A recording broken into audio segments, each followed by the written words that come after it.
When an 18-year-old girl crashed bleeding through a restaurant's back door on the worst night of her life, she had no idea the man in the corner booth could destroy empires with a phone call. Damien Moretti didn't become the city's most feared crime boss by trusting polished lies. And when the respectable man who followed her inside claimed she was just his troubled stepdaughter, Damien saw through the performance immediately. What happened next would shatter a trafficking network that had hidden behind charity galas and forged medical records for years. This is Alara's story, a story of survival, justice, and the unexpected protector who believed her when no one else would. Stay with me until the end, hit that like button, and comment what city you're watching from so I can see how far this story travels. The rain hit the city like punishment that night, turning streets into rivers and visibility into a memory. Inside Moretti's, the upscale Italian restaurant that served as Damien Moretti's legitimate front and actual headquarters, crystal chandeliers cast warm light over white tablecloths and the quiet murmur of expensive conversations. The main dining room held couples celebrating anniversaries, business deals being sealed over wine that cost more than most people's monthly rent, and politicians who pretended not to recognize each other.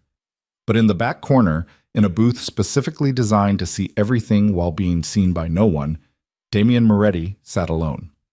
He was 38 years old, though most people would have guessed younger if not for his eyes. Those eyes had seen too much, done too much, survived too much to ever look young again. His dark hair was cut short and precise, his charcoal suit tailored to hide the weapon he always carried, and his fingers, long, elegant, dangerous, rested on the rim of a whiskey glass he hadn't actually drunk from in 20 minutes. Damien didn't drink when he worked, and he was always working. Mr. Moretti, his second-in-command, Marco, appeared at the booth's edge like a shadow-gaining substance. The Castellano shipment cleared customs. No issues. Good. Damien's voice was quiet, controlled, the kind of voice that made people lean in to hear and then wish they hadn't. And the councilman? He'll vote our way. His daughter's college fund just got very generous. Make sure it's untraceable. Always is, boss. Marco disappeared back into the restaurant's choreographed chaos, and Damien returned his attention to the window. Rain streaked down the glass in patterns that reminded him of tears, which reminded him of things he'd spent 15 years trying to forget. His sister's face. Always his sister's face. Lucia had been 13 when she disappeared. Damien had been 23, already deep in the family business, already building the reputation that would eventually make him the most powerful and most feared crime boss in the city. He'd torn the city apart looking for her. Burned bridges, called in every favor, threatened everyone who might have information. He'd found nothing. No body, no witnesses, no trace. Just a 13-year-old girl who walked to school one morning and never arrived, swallowed by a city that had thousands of ways to make people disappear. The police had investigated for 3 months before quietly filing her case away. Runaway, they'd concluded. Troubled home life. Probably headed to another city, another life. Damien knew better. Lucia hadn't run. Someone had taken her. And whoever that someone was had been smart enough, connected enough, careful enough to leave no trail. That was 15 years ago. Damien had built an empire since then, accumulated power that made politicians nervous and rival crime families cautious. He'd become the man people whispered about, the name that ended arguments and started negotiations. But he'd never found his sister. And some nights, sitting in his booth watching rain streak down windows, that failure felt like the only thing that mattered. The back door to the kitchen, the one that was always locked, always monitored, always secure, exploded inward at 9:47 p.m. The sound cut through the restaurant's ambiance like a gunshot. Conversation stopped. Forks paused halfway to mouths, heads turned, and then she stumbled through. The girl couldn't have been more than 18 or 19, though it was hard to tell through the blood and rain and terror. She wore what had once been a white dress, now torn and muddy and soaked through. Her feet were bare, cut and bleeding. Her dark hair hung in wet ropes around a face dominated by wild, desperate eyes. She took 3 steps into the kitchen before her legs gave out. The head chef, Antonio, started forward, but Damien was already moving. He'd crossed the distance from his booth to the kitchen in seconds, his brain processing details with the cold efficiency that had kept him alive through 2 decades of violence. Fresh blood on her dress, defensive wounds on her hands, bruising around her wrists that looked like restraints. Running, not walking. She'd been running hard and long. "Call an ambulance," someone said. "No." The girl's voice was hoarse, broken. "No police. No hospitals. Please. Everyone out." Damien's command was quiet, but absolute. "Clear the kitchen. Now." Antonio and his staff vanished. The servers who'd been gawking retreated. In 10 seconds, the kitchen was empty except for Damien, the girl, and Marco, who'd appeared at his boss's shoulder with his hand inside his jacket where he kept his gun. The girl tried to stand, failed, and ended up backed against an industrial refrigerator, shaking so hard her teeth chattered. "Please," she whispered. "Please, I just need... The back door, still hanging open, admitted another figure. This one was different, older, maybe 55, wearing an expensive suit that hadn't been touched by the rain. He had silver hair styled perfectly, a face that belonged on charity gala invitations, and eyes that assessed the room with the calculation of someone used to controlling situations. "There you are, sweetheart." His voice was smooth, concerned, perfectly calibrated for an audience. "I'm so sorry about this." He addressed Damien directly, man to man, professional to professional. "My stepdaughter, she's not well. Stopped taking her medication again." The girl made a sound like a wounded animal. "I'm Dr. Victor Dane." He produced a business card from thin air, offering it with an apologetic smile. "Psychiatrist, actually. Ironic, isn't it? I've spent my career helping troubled minds, and my own stepdaughter." He sighed. "She has paranoid delusions, believes people are trying to hurt her, runs away during episodes. I've been searching for her all evening." It was a good performance. Damien had seen thousands of performances in his life. People lying to save themselves, lying to hurt others, lying just to see if they could. This man was good at it. Professional. Practiced. "Alara, sweetie." Victor took a step toward her, his voice gentle. "Let's get you home. Get you dried off, get your medication adjusted. Everything's going to be fine." "No." The word came out strangled. "No, please, I don't." Damien held up one hand. Everyone stopped.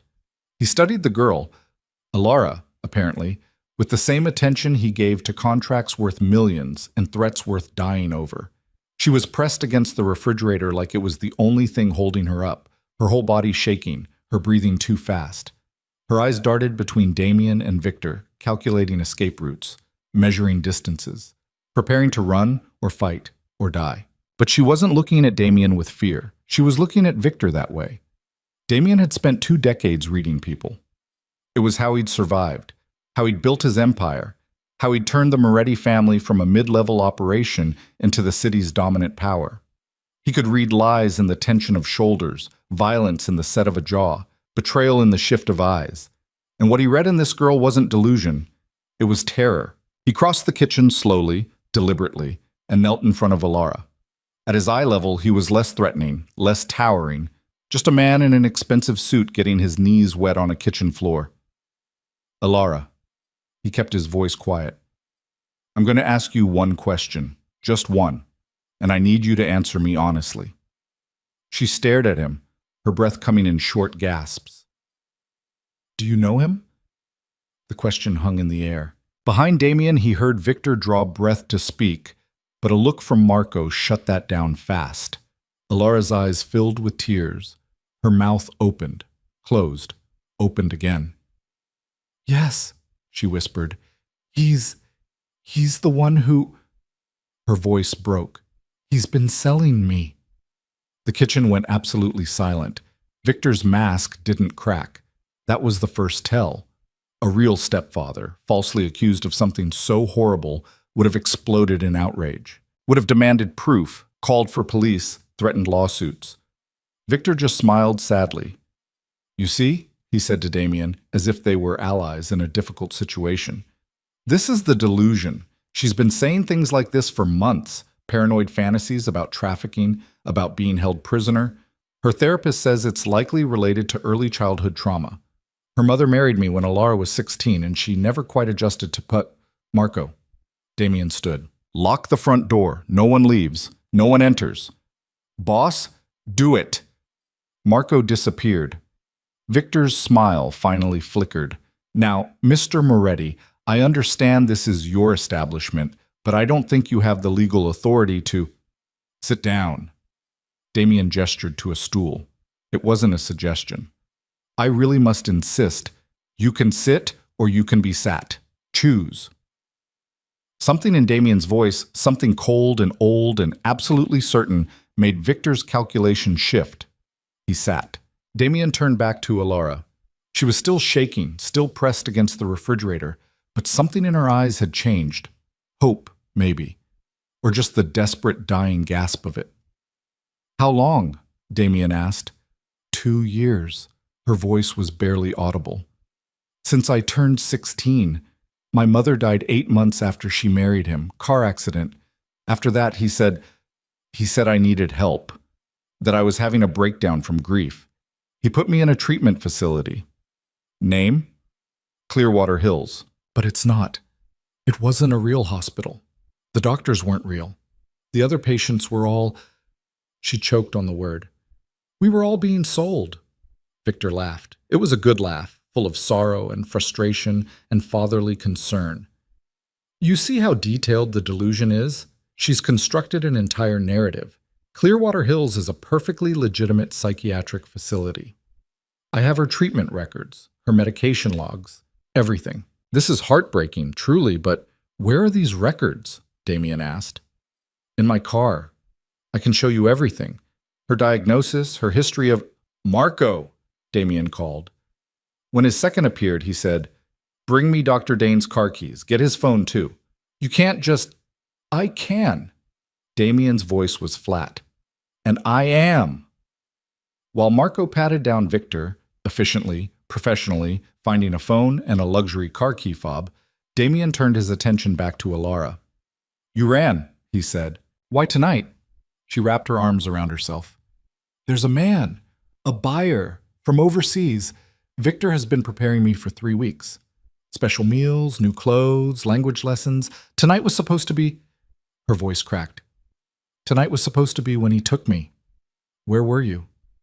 Victor's house, the North Side, Blackwood Estates. Damien knew the neighborhood. Old money, big houses, the kind of place where neighbors minded their own business and privacy hedges were 12 feet tall. How did you get out? Bathroom window, 2nd floor. I waited until Victor was on a call and I ran. Barefoot, because my shoes would have made noise. I didn't know where to go. I couldn't go to the police because Victor has friends there. I couldn't go to a hospital because he'd just signed paperwork and take me back. I couldn't... She looked around the kitchen wildly. I saw lights, heard people. Thought maybe in a crowd, in public, I could find someone who would listen, someone who would... Believe you, Damien finished. She nodded, tears streaming down her face. Marco returned with Victor's phone and keys. Car's a BMW, black, parked 2 blocks over on Wellington. Search it, Damien ordered. Bring me anything that looks like documentation. Mr. Moretti. Victor's voice had shed its gentle concern, turning sharp. This is illegal search and seizure. I'm a respected psychiatrist with a practice spanning 20 years. You're a... He stopped himself just in time. A what? Damien asked softly. Victor's jaw tightened. A businessman. I'm sure you understand the importance of reputation. If you help spread my disturbed stepdaughter's delusions, if you prevent me from getting her the help she desperately needs, there will be consequences. Legal consequences. I have lawyers who... Your stepdaughter, Damien interrupted, is bleeding, barefoot, and terrified. You showed up dry, dressed, and calm. You were chasing her, but you're not out of breath. Not worried. Not panicked. You're performing. I'm trying to help her. No. Damien pulled over another stool and sat facing Victor, close enough to be intimate, close enough to be threatening. You're trying to control the situation. There's a difference. For just a second, Victor's mask slipped. Something cold and calculating flickered across his face before the concerned stepfather expression returned. But Damien had seen it, and Damien never forgot. Alara, he said, without taking his eyes off Victor. Look at me. She did. I'm going to ask you to do something very difficult. I need you to tell me everything. Names, places, dates. Everything you remember about where you were held, who visited, who paid. Can you do that? I tried to tell people before. No one believed me. They all said Victor had documents, that I was sick, that I needed... I believe you. 3 words. Simple, direct, absolute. Alara stared at him like he'd just offered her oxygen after years underwater. Why? She whispered. Damien thought about his sister, about Lucha's face the last time he'd seen her, laughing at breakfast, complaining about a math test, about 15 years of searching, of failure, of cold cases and dead ends. Because I know what truth looks like, he said, and I know what lies look like, and I know the difference. Behind them, the kitchen door opened. Marco reappeared carrying a leather messenger bag and a manila folder. Found these in the car, he said, hidden under the front seat. There's more, but I figured you'd want to see these first. Damien took the folder, opened it. Inside were photographs. Girls. Dozens of them. Different ages, different backgrounds, but all with the same look in their eyes. The look of prey that knows it's been caught. And in the corner of each photo, a number, a price. Damien's blood turned to ice. He looked up at Victor, who'd gone very pale. Paperwork, Victor said quickly. Research files. I'm writing a book about exploitation, about how to identify victims. Those are case studies, examples of... You're lying. Damien's voice was colder than Victor had ever heard another human speak. And you're done lying. He stood, towering over the psychiatrist who'd built his life on being believed. Marco, call Detective Quinn. Tell her we have a situation that requires her specific expertise. He paused. Tell her it's trafficking. You can't just... I can. Damien leaned down until he was eye level with Victor. Because you made one critical mistake tonight, Doctor. You followed your victim into my restaurant, my territory. And on my territory, my word is law. This is kidnapping, illegal detention. I'll have you arrested. Try? Damien's smile was terrible. I'd love to see you explain to the police why you're so desperate to leave with a bleeding, terrified girl. Why you have photographs of children with prices attached. Why your story has changed 3 times in the last 20 minutes. Victor's face twisted. The mask finally, fully shattered. You have no idea who you're dealing with, he hissed. The people I work with, the connections I have. You're just some 2-bit gangster playing dress-up in a restaurant. I have judges, councilmen, police captains in my pocket. You can't touch me. We'll see. Damien turned back to Alara, who'd been watching the confrontation with wide eyes. There's an office upstairs, he told her gently. It has a lock, a couch, and a bathroom. Marco's going to take you there. You're safe now. No one's getting through him. You're just going to believe me? Her voice was small, disbelieving. Just like that? Just like that. But I could be lying. I could be exactly what he says I am. Crazy, delusional, making everything up. Damien shook his head. You ran 2 miles barefoot in the rain. Your feet are shredded. You have ligature marks on your wrists and needle marks on your arms. You knew the name of the facility, the general area of his house, and specific details about tonight's planned transaction. You're not delusional. You're traumatized. There's a difference. Alara's face crumpled. She started to cry, not the desperate, terrified tears from before, but something deeper. Relief, maybe. Or the beginning of it. Come on, Marco said softly. Let's get you somewhere warm. She let him lead her toward the stairs, but paused at the doorway. Why are you helping me? She asked Damien. You don't know me. This isn't your problem. Why risk everything for a stranger? Damien thought about telling her, about Lucia, about 15 years of searching, about the guilt that had shaped every decision he'd made since his sister disappeared. But this wasn't about his guilt. This was about a girl who'd run through the rain looking for someone to believe her. Because you asked, he said simply, and because I can. After she was gone, Damien turned his full attention to Victor Dane. The psychiatrist had recovered some of his composure, but there was a wildness around his eyes now, a trapped animal desperation that all his years of practiced charm couldn't quite hide. You're making a mistake, Victor said, a very expensive mistake. Tell me about Clearwater Hills. It's a psychiatric facility, legitimate, licensed. I can provide you with... Tell me the truth. Victor's mouth opened, closed.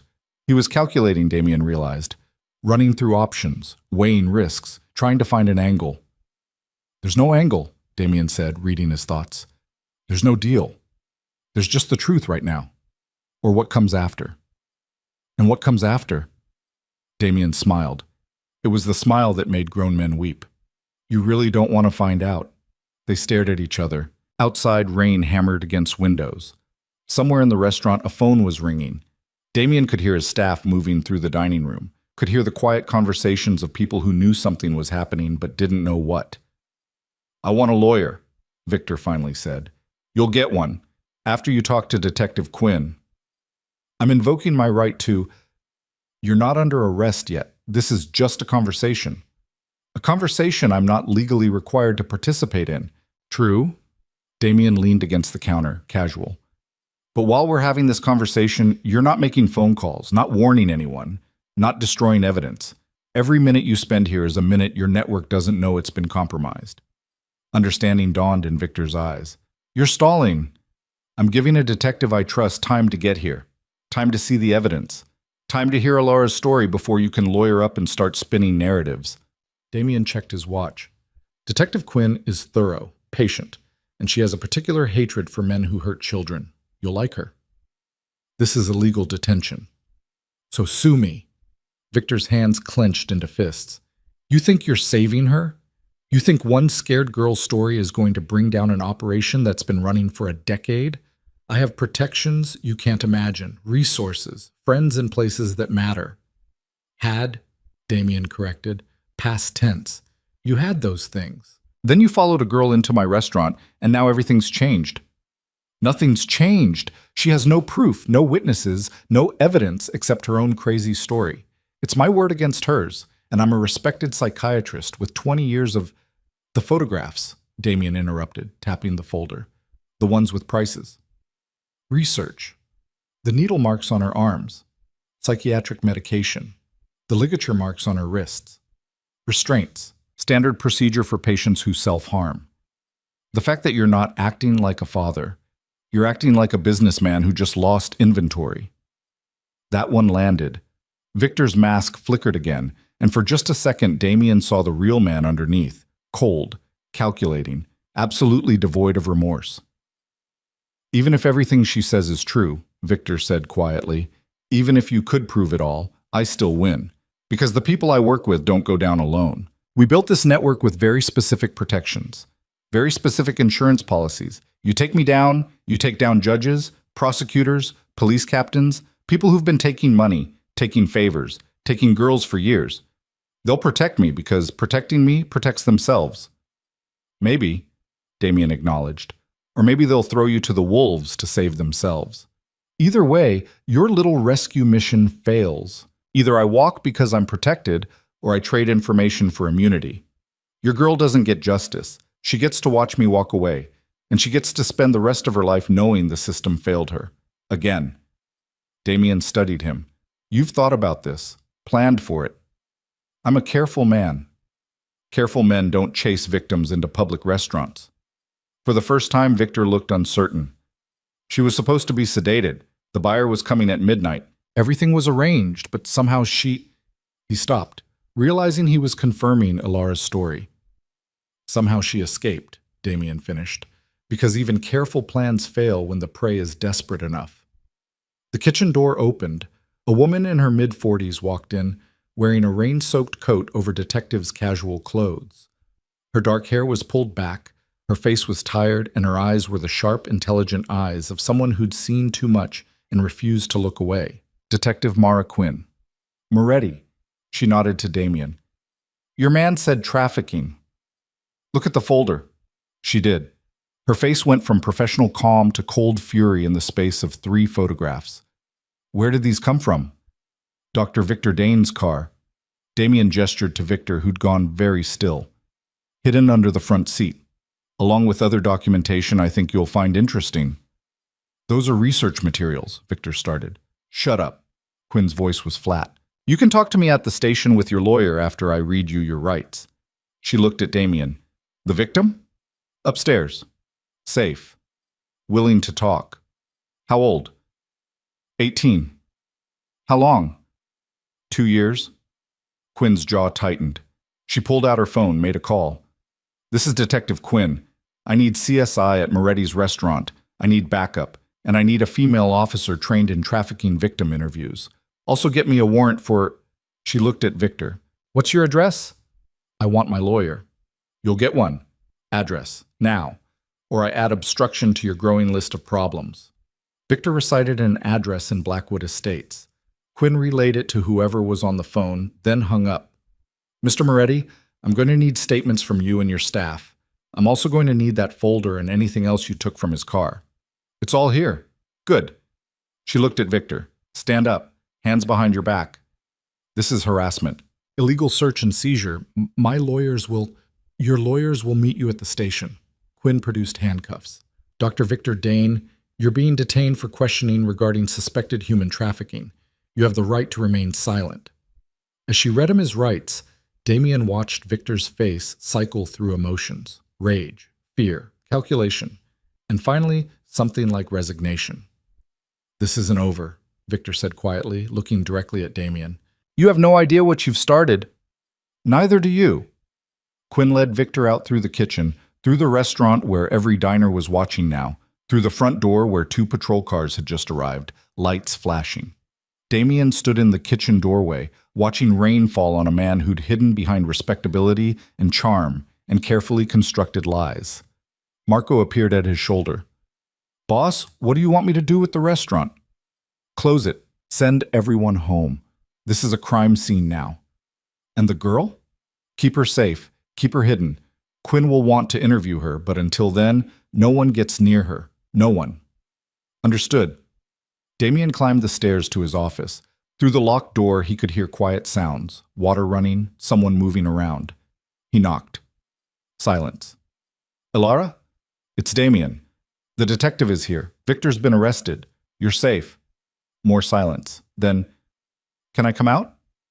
When you're ready. The lock clicked. The door opened slowly.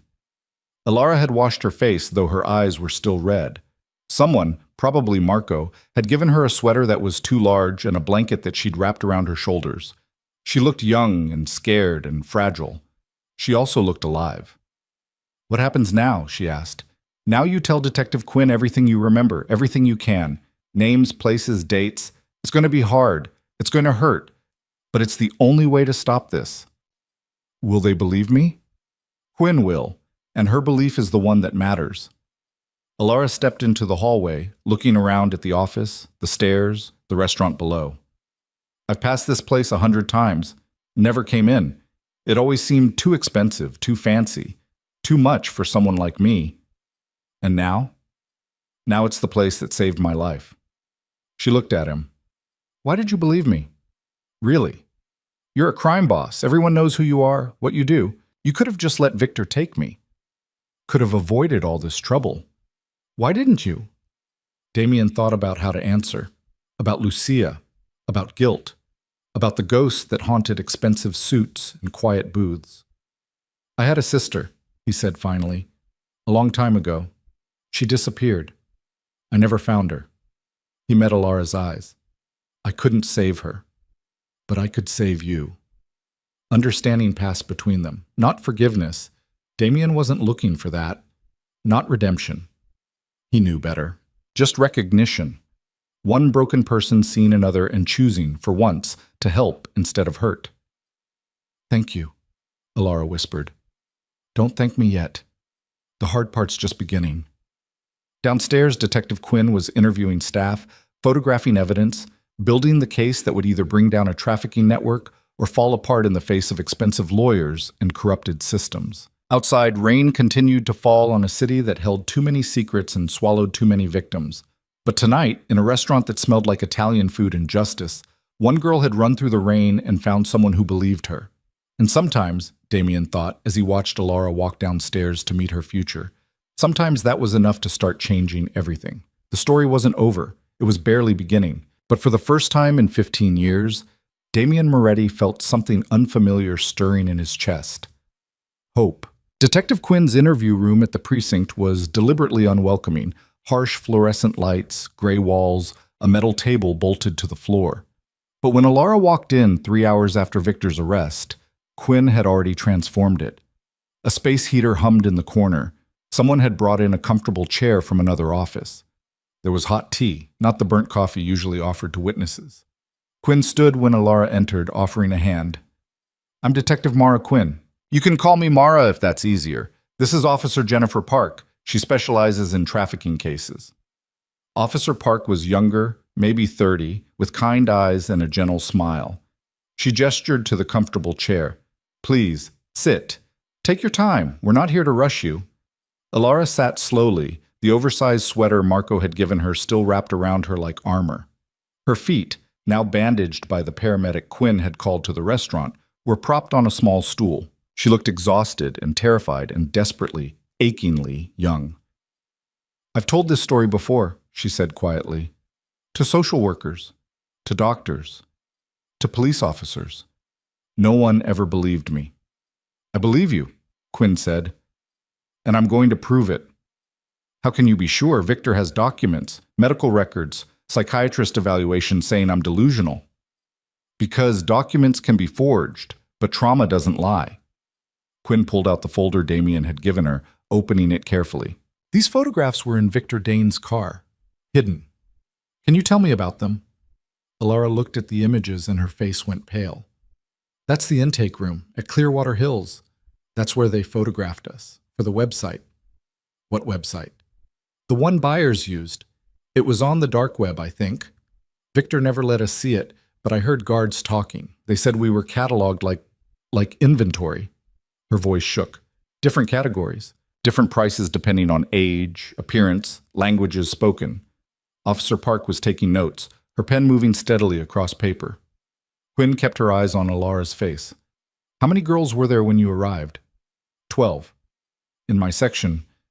But there were other sections, other buildings on the property. I heard there might have been 50 total, maybe more." "Names. I need you to try to remember names." Alara closed her eyes.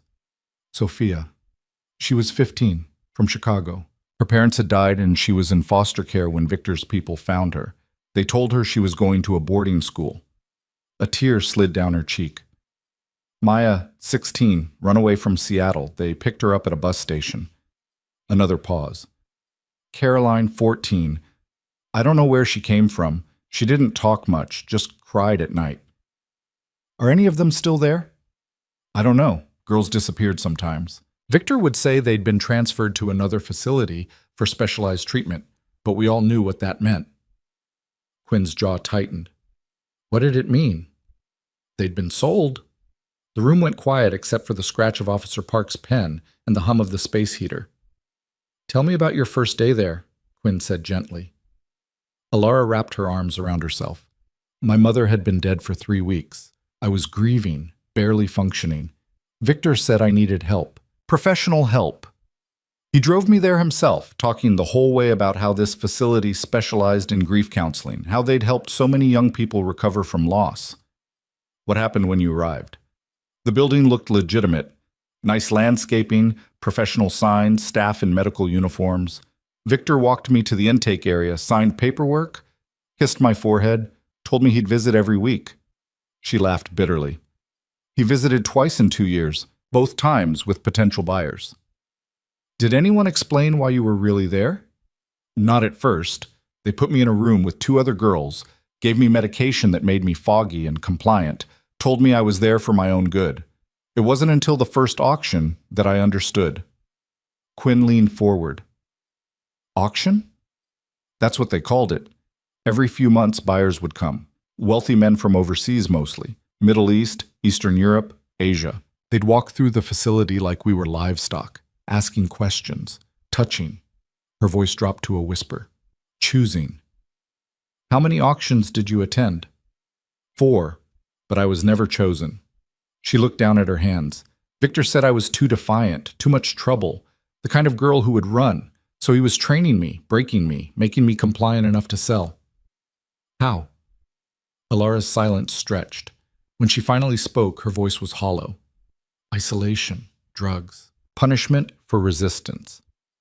He had a doctor, not a real one, I don't think, who experimented with different medications, trying to find the right combination to keep us calm but aware, functional but obedient." "This doctor have a name?" Dr. Ross, Michael Ross. He came twice a week, always wore expensive suits, always smelled like cologne that cost more than most people's cars. Officer Park's pen scratched faster. Were there guards? 4 regulars, 2 men, 2 women. They rotated shifts. Alara recited names, descriptions, identifying details. Her memory was sharp despite everything they'd done to her, and Quinn recognized the survival mechanism at work. Victims who cataloged their captors' information because information meant hope. Hope of escape. Hope of justice. What about the facility administrator? Margaret Chen. She ran day-to-day operations, handled the money, coordinated with buyers, managed the staff. Victor was the public face, the respected psychiatrist whose name gave the facility legitimacy. But Margaret was the one who actually ran things. Describe her. 50s, Asian American, always wore pantsuits and expensive jewelry. Had this way of smiling while she threatened you. She told me once that girls who caused problems had accidents, falls, overdoses, things that looked natural. Quinn's expression hardened. Did you witness any of these accidents? 1. A girl named Jessica. She tried to escape 6 months ago, climbed over the fence at night. They caught her before she reached the road. Alara's voice trembled. 3 days later, she died. Officially, it was a seizure. Her parents believed it. Everyone believed it, except us. Where is Jessica now? Buried somewhere. I don't know where. They handled everything privately. Said it was to spare the family. The interview continued for 2 more hours. Alara described the layout of Clearwater Hills, the main building, the dormitories, the medical wing where Dr. Ross conducted his experiments. She recited license plate numbers of cars she'd seen in the parking lot. She named buyers she'd overheard guards discussing. She described the fake therapy sessions designed to gaslight victims into doubting their own memories. By the time Quinn called for a break, Officer Park had filled 20 pages with notes. You're doing incredibly well, Quinn told Alara. I know this is exhausting, but everything you're telling me is building a case. A strong case. Will it be strong enough? I'm going to make sure it is. While Alara rested in a private room with Officer Park standing guard, Quinn returned to her desk where her partner, Detective Ray Chen, was waiting. Tell me you got something from Dane's house, Quinn said. Chen grinned. It was not a pleasant expression. We got everything. Computer files he thought were encrypted, ledgers hidden in his study, burner phones in the garage, and a safe in his bedroom containing $50,000 in cash, 3 passports with different names, and a handgun that's probably illegal in 4 states. Files show anything useful? Client lists, payment records, communication logs with Clearwater Hills dating back 12 years. Chen pulled up files on his computer. This operation is bigger than we thought, Mara. Way bigger. Dane's just one part of a network that spans 3 states and involves at least 24 active participants. Quinn studied the screen. Names, dates, transactions. How many victims? Based on the records, over 200 in the last decade. The number hit like a physical blow. Quinn had worked trafficking cases before, had seen the damage predators could do. But 200 lives destroyed, 200 families shattered, all hidden behind a respectable psychiatrist's practice and a facility that looked legitimate on paper. Get me everything on Clearwater Hills, she ordered. Incorporation documents, licensing records, staff employment files, financial statements. I want to know every person who worked there, every inspector who signed off on their certifications, every official who looked the other way. Already on it. I've also got units sitting on Margaret Chen's house and Dr. Ross's apartment. Once we move on everyone simultaneously. Good. Because the moment Dane lawyers up and word gets out, they'll scatter like roaches. Chen hesitated. There's something else. The client list includes names you're going to recognize. A state senator, 2 judges, a police captain from the 5th Precinct, a CEO whose company just went public. Quinn's stomach sank. How deep does this go? Deep enough that we need to be very careful about who we trust. These aren't just buyers, Mara. Some of them are protectors. They've been providing cover, killing investigations, making witnesses disappear. Then we go over their heads, federal jurisdiction, FBI. Already made the call. Agent Sarah Mitchell is flying in from the regional office tonight. She's bringing a task force. Quinn nodded, feeling the familiar weight of a case that was about to explode into something much larger than a single victim's rescue. What about Moretti? Chen's expression shifted. What about him? He's the one who called this in, detained Dane until we arrived, turned over evidence, but he's also set a crime boss. Yeah. Chen drummed his fingers on his desk. We running parallel investigations? Not unless we have to. Right now, Moretti's cooperation is valuable. He gave us Alara, he gave us Dane, and he's not asking for anything in return. Crime bosses always want something in return. Maybe, or maybe this is personal for him. Chen raised an eyebrow. Personal how? Quinn thought about Damian Moretti's reputation, the violence, the control, the empire built on fear and money. But she also thought about how he'd looked at Alara in that kitchen, how he'd believed her instantly when everyone else had dismissed her for 2 years. His sister disappeared 15 years ago, Quinn said quietly. Never found. I think he sees her when he looks at Alara. That make him an ally or a wild card? Both, which is why we keep him informed but at arm's length. She stood. I'm going back to Alara. She's got more to tell, and I want it all on record before Dane's lawyers start filing motions. Back in the interview room, Alara was staring at the wall with the 1,000-yard stare Quinn had seen in combat veterans and trauma survivors. Officer Park looked up when Quinn entered, giving a subtle headshake that meant not good. Alara? Quinn sat down carefully. I know you're tired, but I need to ask you about tonight, about what happened at Victor's house. Alara blinked slowly, coming back from wherever her mind had retreated. He was preparing me for the buyer, the one from overseas. He'd been talking about this sale for weeks, said this man paid premium prices for girls with specific qualities. What qualities? Young, American, educated, fluent in English.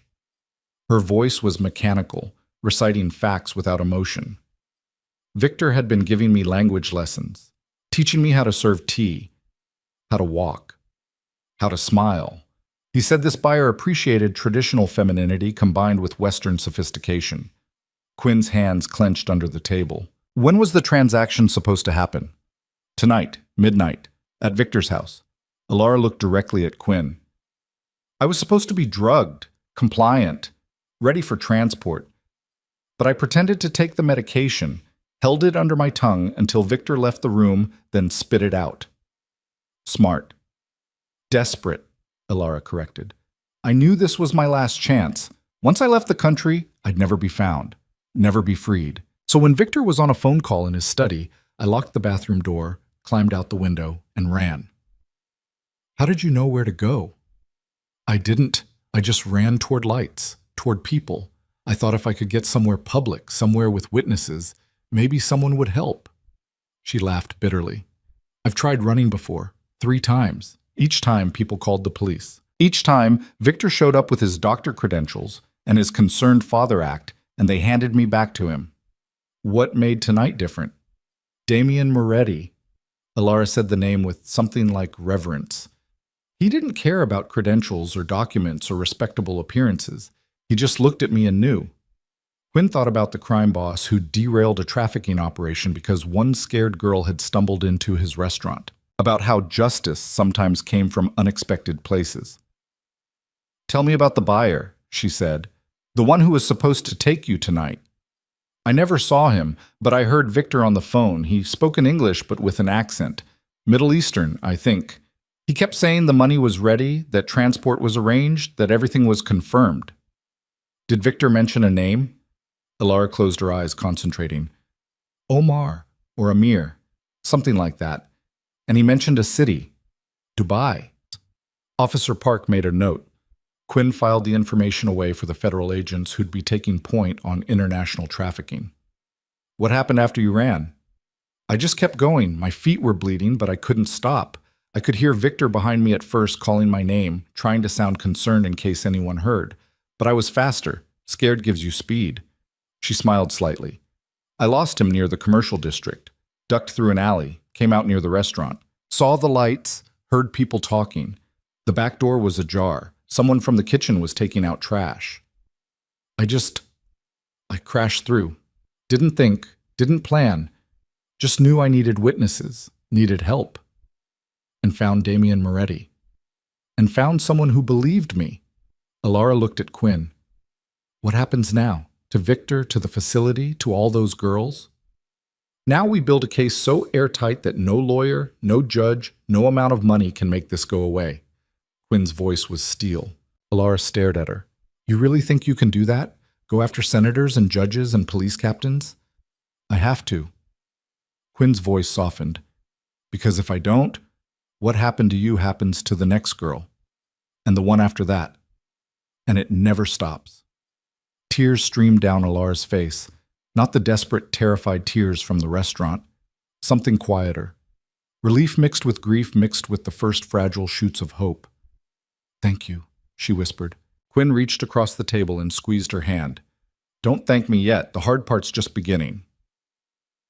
At 4:47 a.m., while Alara slept fitfully in a safe house with Officer Park standing guard, Detective Quinn stood in a pre-dawn briefing room with 40 officers, 12 FBI agents, and enough tactical gear to start a small war. Agent Sarah Mitchell, the FBI's regional expert on trafficking, stood at the front of the room pointing to a projected map of Clearwater Hills. This is not a standard raid, she said, her voice carrying authority earned through 20 years of bringing down predators. This is a rescue operation first, arrest second. Our priority is victim safety. Understood? A chorus of affirmatives. Intel suggests between 30 and 50 victims currently on site. Ages range from 12 to 19. Many will be drugged. Some will be conditioned to resist rescue. They've been told police are dangerous, that will hurt them, that cooperation with their captors is survival. Mitchell clicked to the next slide showing building layouts. Alpha Team takes the main building and administrative offices. Bravo Team secures the dormitories. Charlie Team locks down the medical wing. Delta Team handles perimeter and prevents anyone from fleeing. We go in fast, we go in quiet, and we get those girls out. Quinn stood near the back, checking her weapon for the third time. Beside her, Chen was reviewing floor plans on his tablet. You ready for this? He asked. I've been ready since Alara walked into that interview room. This is going to get ugly. Important people are going to fall. There will be blowback. Quinn smiled grimly. Good. Let them fall. At precisely 5 a.m., as the first gray light of dawn touched the eastern sky, 40 vehicles descended on Clearwater Hills. The facility sat on 15 acres of carefully manicured grounds, hidden behind walls that looked decorative but were actually security barriers. The main gate had a guardhouse. The guard on duty barely had time to reach for his phone before tactical officers swarmed his position. Federal agents, put your hands up! The guard complied, too shocked to resist. Alpha Team breached the main building's entrance with a battering ram. Inside, the administrative staff was just arriving for the morning shift. Margaret Chen, impeccably dressed even at dawn, froze in the lobby with her coffee cup halfway to her lips. Margaret Chen, Agent Mitchell said, badge held high. FBI, you're under arrest for human trafficking, conspiracy, and about 40 other charges I'm going to enjoy reading to you. Chen's cup shattered on the marble floor. This is a medical facility. You can't just... We can. We are. Get on your knees. Hands behind your head. In the dormitories, Bravo Team moved room by room, finding girls in various states of consciousness. Some were awake, terrified by the armed officers. Others were so heavily sedated they could barely stand. Officer Park, who'd insisted on joining the raid despite exhaustion, moved through the chaos with calm authority. We're here to help, she told each girl. You're safe now. We're taking you somewhere safe. In the medical wing, Charlie Team found Dr. Michael Ross destroying files. Papers burned in a metal wastebasket. A computer sat in a sink filled with water. Freeze! An agent's weapon trained on the psychiatrist. Step away from the evidence. Ross raised his hands, his expensive suit already disheveled. I have rights. I have a lawyer. You can't. We can. You're under arrest for practicing medicine without a license, administering controlled substances to minors, and participating in a trafficking conspiracy. You can tell your lawyer all about it downtown. By 6:30 a.m., Clearwater Hills was a crime scene. Yellow tape cordoned off buildings. Evidence technicians photographed everything. Medical personnel triaged victims, checking vital signs and documenting injuries. Quinn walked through the main dormitory, seeing the reality behind Alara's descriptions. Narrow beds bolted to floors, locks on the outside of doors, barred windows disguised as security features. Medicine cabinets stocked with enough sedatives to tranquilize an army. In one room, she found a wall covered in scratches. Someone had carved names into the plaster with fingernails or contraband sharp objects. Sarah, Michelle, Anna, Lucia. Quinn stopped at that last name. Lucia. Could it be? Could Damien Moretti's missing sister have ended up here? She photographed the wall carefully, then called Chen over. Run this name through missing persons databases. Lucia Moretti. Disappeared 15 years ago when she was 13. You think she might have been here?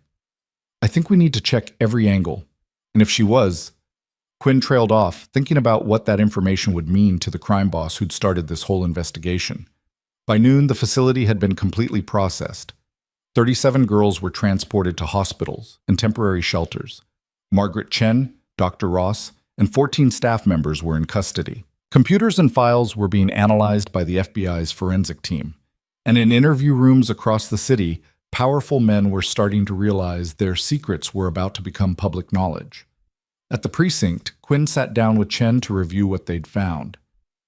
Client list is confirmed, Chen said. State Senator Richard Morrison, Judge Patricia Whitmore, Captain Daniel Hayes from the 5th Precinct, CEO Marcus Thornton, plus about 40 other names ranging from businessmen to lawyers to a medical examiner. Which means we can't trust normal channels, Quinn said.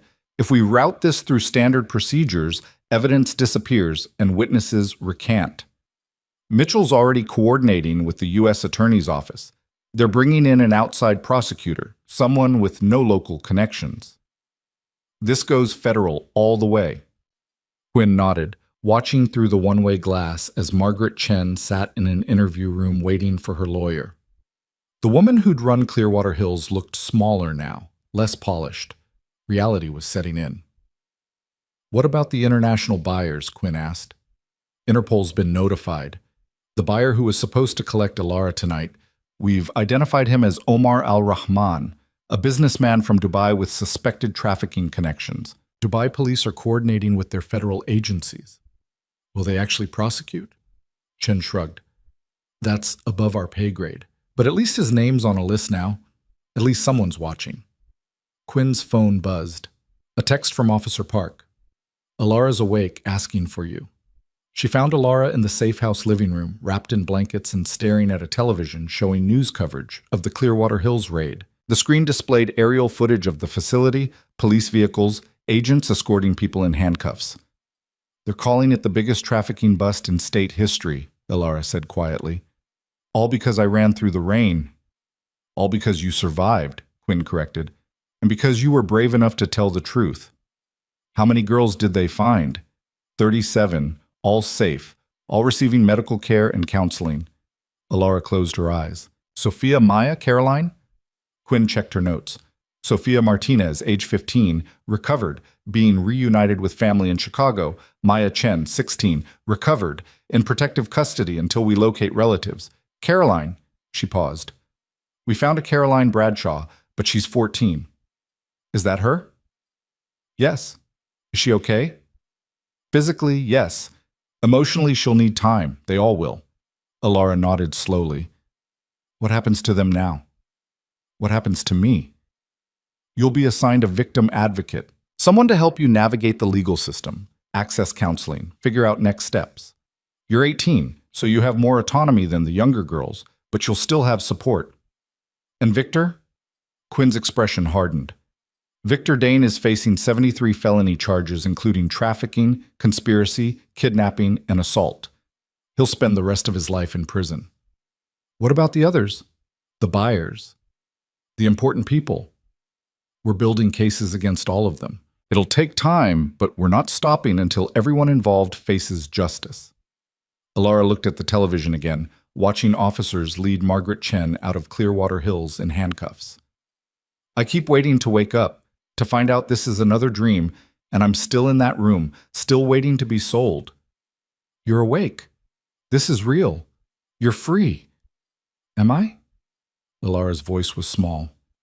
I have nowhere to go. No family, no money, no education beyond high school. Victor isolated me from everyone I knew before my mother died. What kind of freedom is this? Quinn sat beside her. The kind you build yourself. One day at a time, one choice at a time, starting with choosing to survive. I don't know how. Yes, you do. You've been doing it for 2 years. Now you just do it in a world where no one's hunting you. They sat together in silence, watching the news cycle through footage of the raid, interviews with FBI officials, statements from the U.S. Attorney's Office. The story was breaking national. Media outlets were scrambling. Politicians were preparing statements. The powerful men on Victor's client list were about to learn that money and influence had limits. And in a restaurant across town, Damian Moretti watched the same news coverage with Marco standing beside him. She did it, Marco said. That girl actually brought them down. With help, Damian replied. Quinn did the work. The FBI did the arrests. Alara just told the truth. That's all it took? That's all it ever takes. Someone willing to tell the truth and someone willing to believe it. On the screen, a reporter stood outside Clearwater Hills describing the facility's legitimate facade and criminal reality. Damian thought about all the victims who'd been hidden there, about the girls who'd died, about the ones who'd survived, about Lucia. His phone rang. Quinn. I need to show you something, she said without preamble. Can you come to the precinct? When? Now. 20 minutes later, Damian stood in Quinn's office looking at a photograph of a dormitory wall, at the names scratched into plaster, at one name in particular, Lucia. Could be a different Lucia, Quinn said gently. It's not an uncommon name. How old would she have been? If she was there. The facility's been operating for 12 years. Your sister disappeared 15 years ago. Timeline doesn't quite match. Unless they moved locations, upgraded, changed names. Possible. Quinn pulled out another file. We're running DNA on remains found on the property.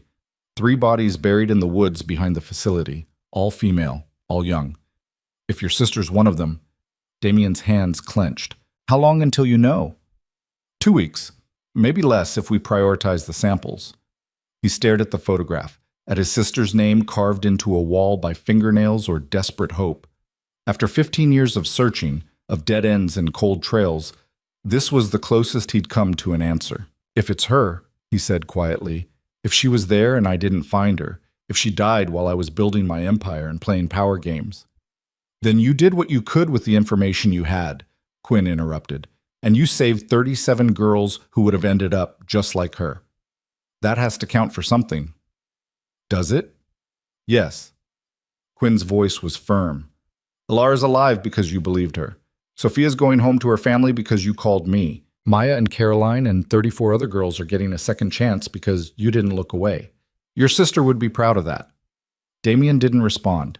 He just stood there, staring at the photograph, thinking about all the ways guilt and grief could shape a life. I'll call you when we have DNA results, Quinn said. Until then, try not to torture yourself with what-ifs. That's all I have. No. You also have the knowledge that you stopped this. That because one girl ran into your restaurant, an entire trafficking network is burning to the ground. After Damian left, Quinn returned to the evidence room where files from Clearwater Hills covered every available surface.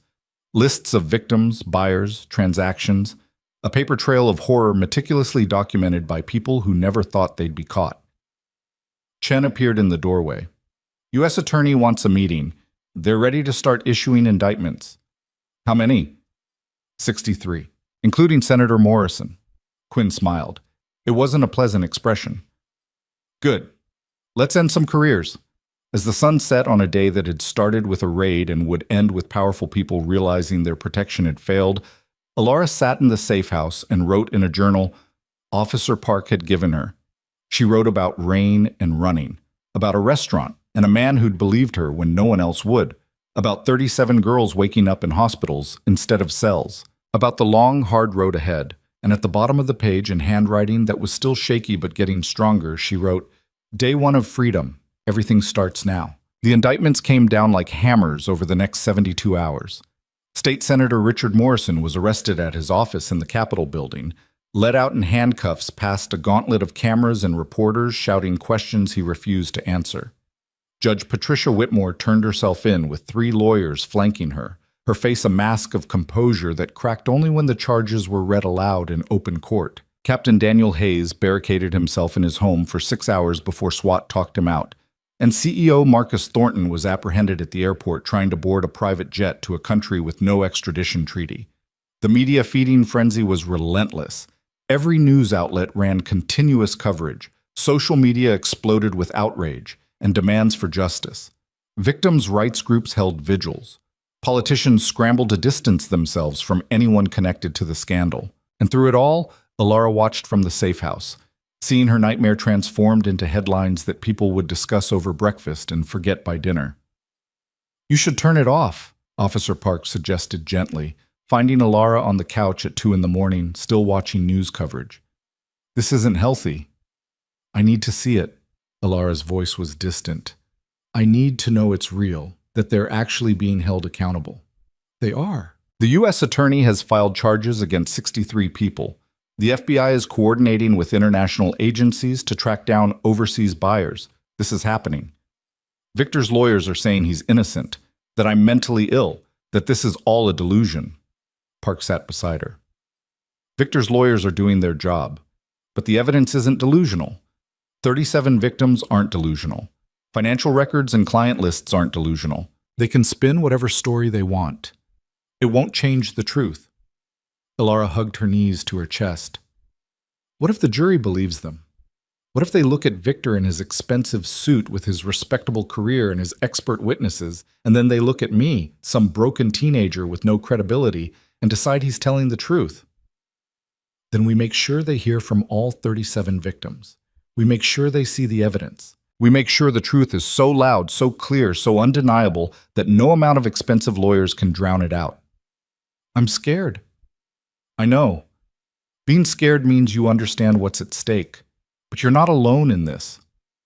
Alara looked at Park, this officer who'd stayed by her side for days, who'd brought her food and journals and patience, who'd listened to her nightmares at 3 a.m. and never once suggested she was being dramatic. Why are you doing this? Alara asked.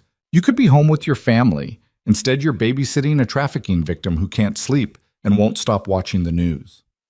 Park smiled sadly. Because 15 years ago, I was you. Different circumstances, different traffickers, but the same terror, the same certainty that no one would believe me. And someone did. A detective who could have dismissed my story but didn't. She saved my life.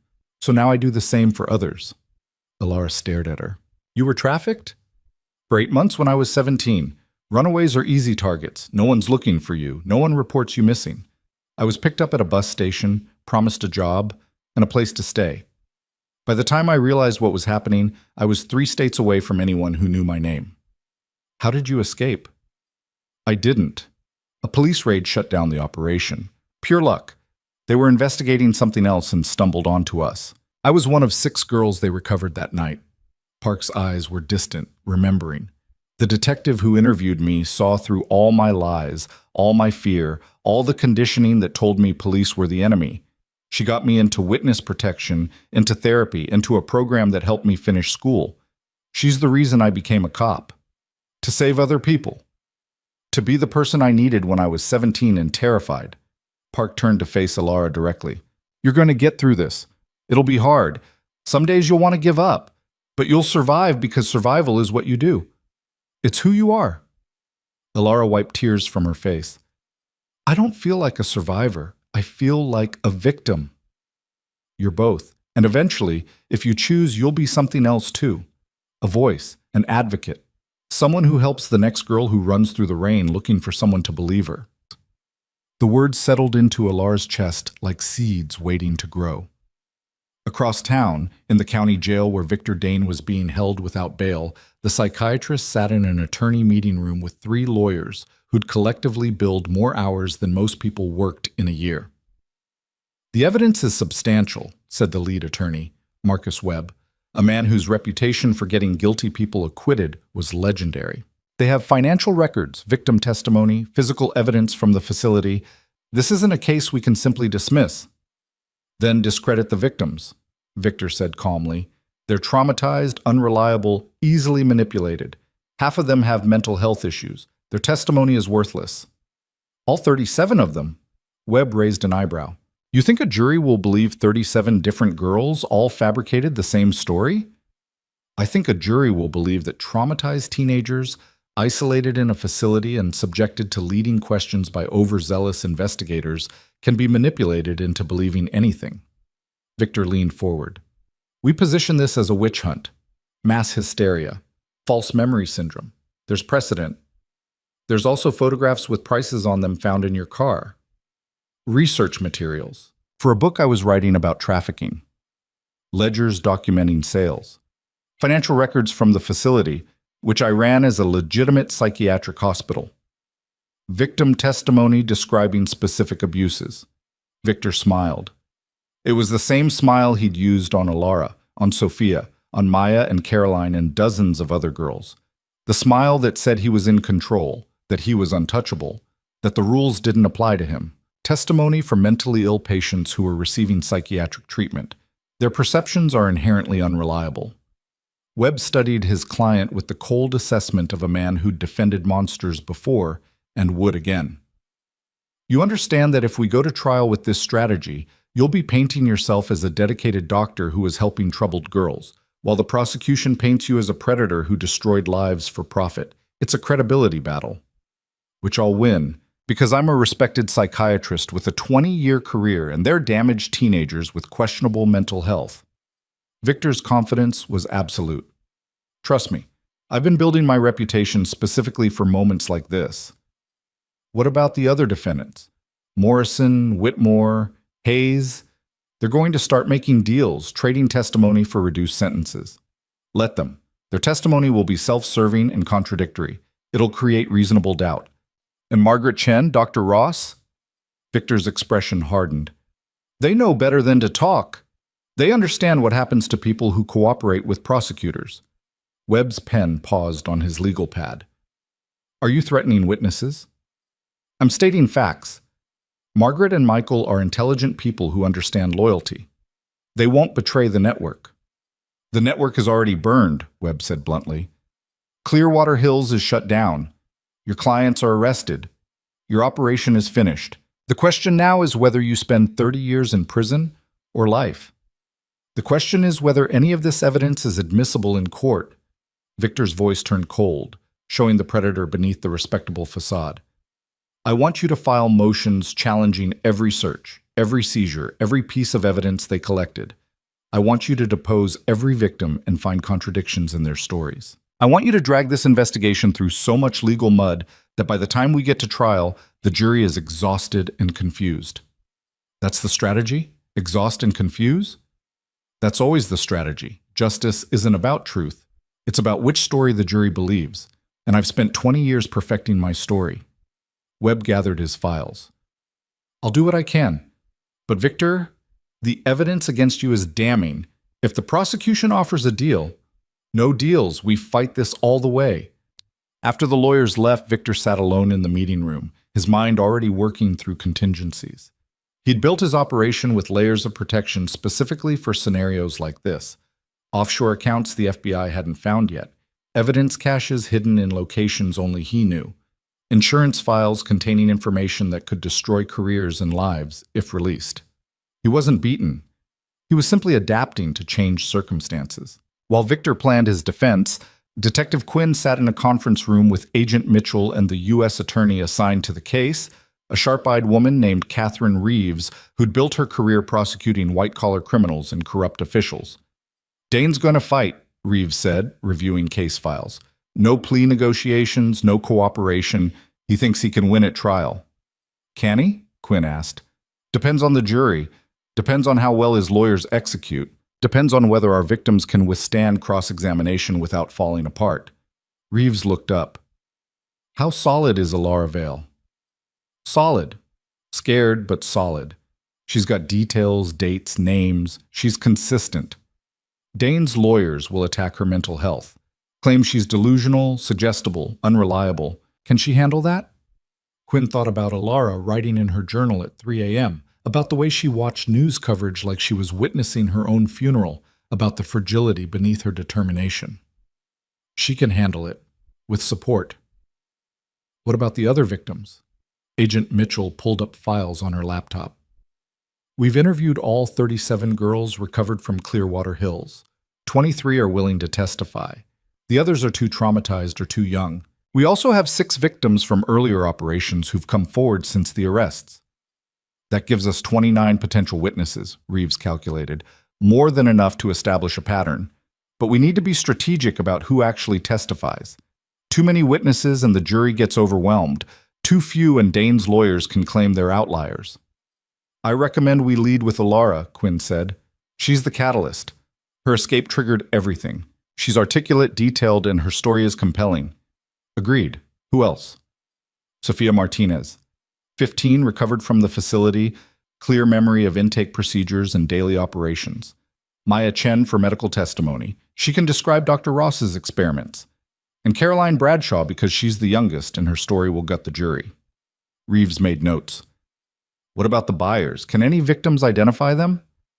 4 girls can identify Senator Morrison. He visited the facility multiple times, participated in auctions. 2 can identify Judge Whitmore. Apparently she had specific preferences. And we have documentary evidence linking Hayes and Thornton to transactions. Documentary evidence is good, but victim testimony is better. Juries connect with people, not paperwork. Mitchell leaned forward. We also have Margaret Chen's financial records. She kept meticulous books, every transaction, every payment, every buyer. It's a prosecutor's dream. Unless her lawyers successfully challenge how we obtained those records, Reeves cautioned. Dane's team is already filing suppression motions. They're arguing the initial search was illegal, that Moretti detained Dane without cause, that everything found afterward is fruit of the poisonous tree. Quinn's jaw tightened. The search was legal. We had probable cause based on Alara's testimony and the photographs found in Dane's car, which Moretti obtained through what Dane's lawyers are calling an illegal detention and search. Moretti is a private citizen. Fourth Amendment doesn't apply to him. True, but if we knew Moretti was illegally detaining Dane and we used that time to build our case, defense can argue we were complicit. Reeves sighed. It's a technicality, but technicalities win cases. So what do? We make sure every piece of evidence has an independent source. The raid on Clearwater Hills was based on Alara's testimony and the photographs, both of which would have been discovered regardless of how long Moretti held Dane. The financial records came from warrants based on probable cause. The victim statements are voluntary. We can survive the suppression motions. And if we can't? Reeves met Quinn's eyes. Then we build the case on victim testimony alone, which is risky, but possible. Agent Mitchell closed her laptop. What about the international buyers, the ones who weren't arrested? Interpol's tracking them. Dubai police have Omar al-Rahman under surveillance. But realistically, most of them will never see the inside of an American courtroom. We focus on the defendants we can actually prosecute. The meeting continued for 3 more hours, each attorney and investigator picking apart the case from every angle, anticipating defense strategies, shoring up weaknesses. By the time they finished, the sun was setting and Quinn's head was pounding. She returned to the precinct to find Chen waiting with news. DNA results came back on the remains found at Clearwater Hills, he said quietly. Quinn's heart seized. And? None of them are Lucia Moretti. Relief and disappointment warred in Quinn's chest. You're sure? Positive match was run against Damien's DNA. No familial relationship to any of the 3 victims. They're still working on identifying who they were, but they're not his sister. Does he know? I called him 20 minutes ago. He didn't say much, just asked if we were still looking. Quinn thought about the crime boss who'd spent 15 years searching for a ghost.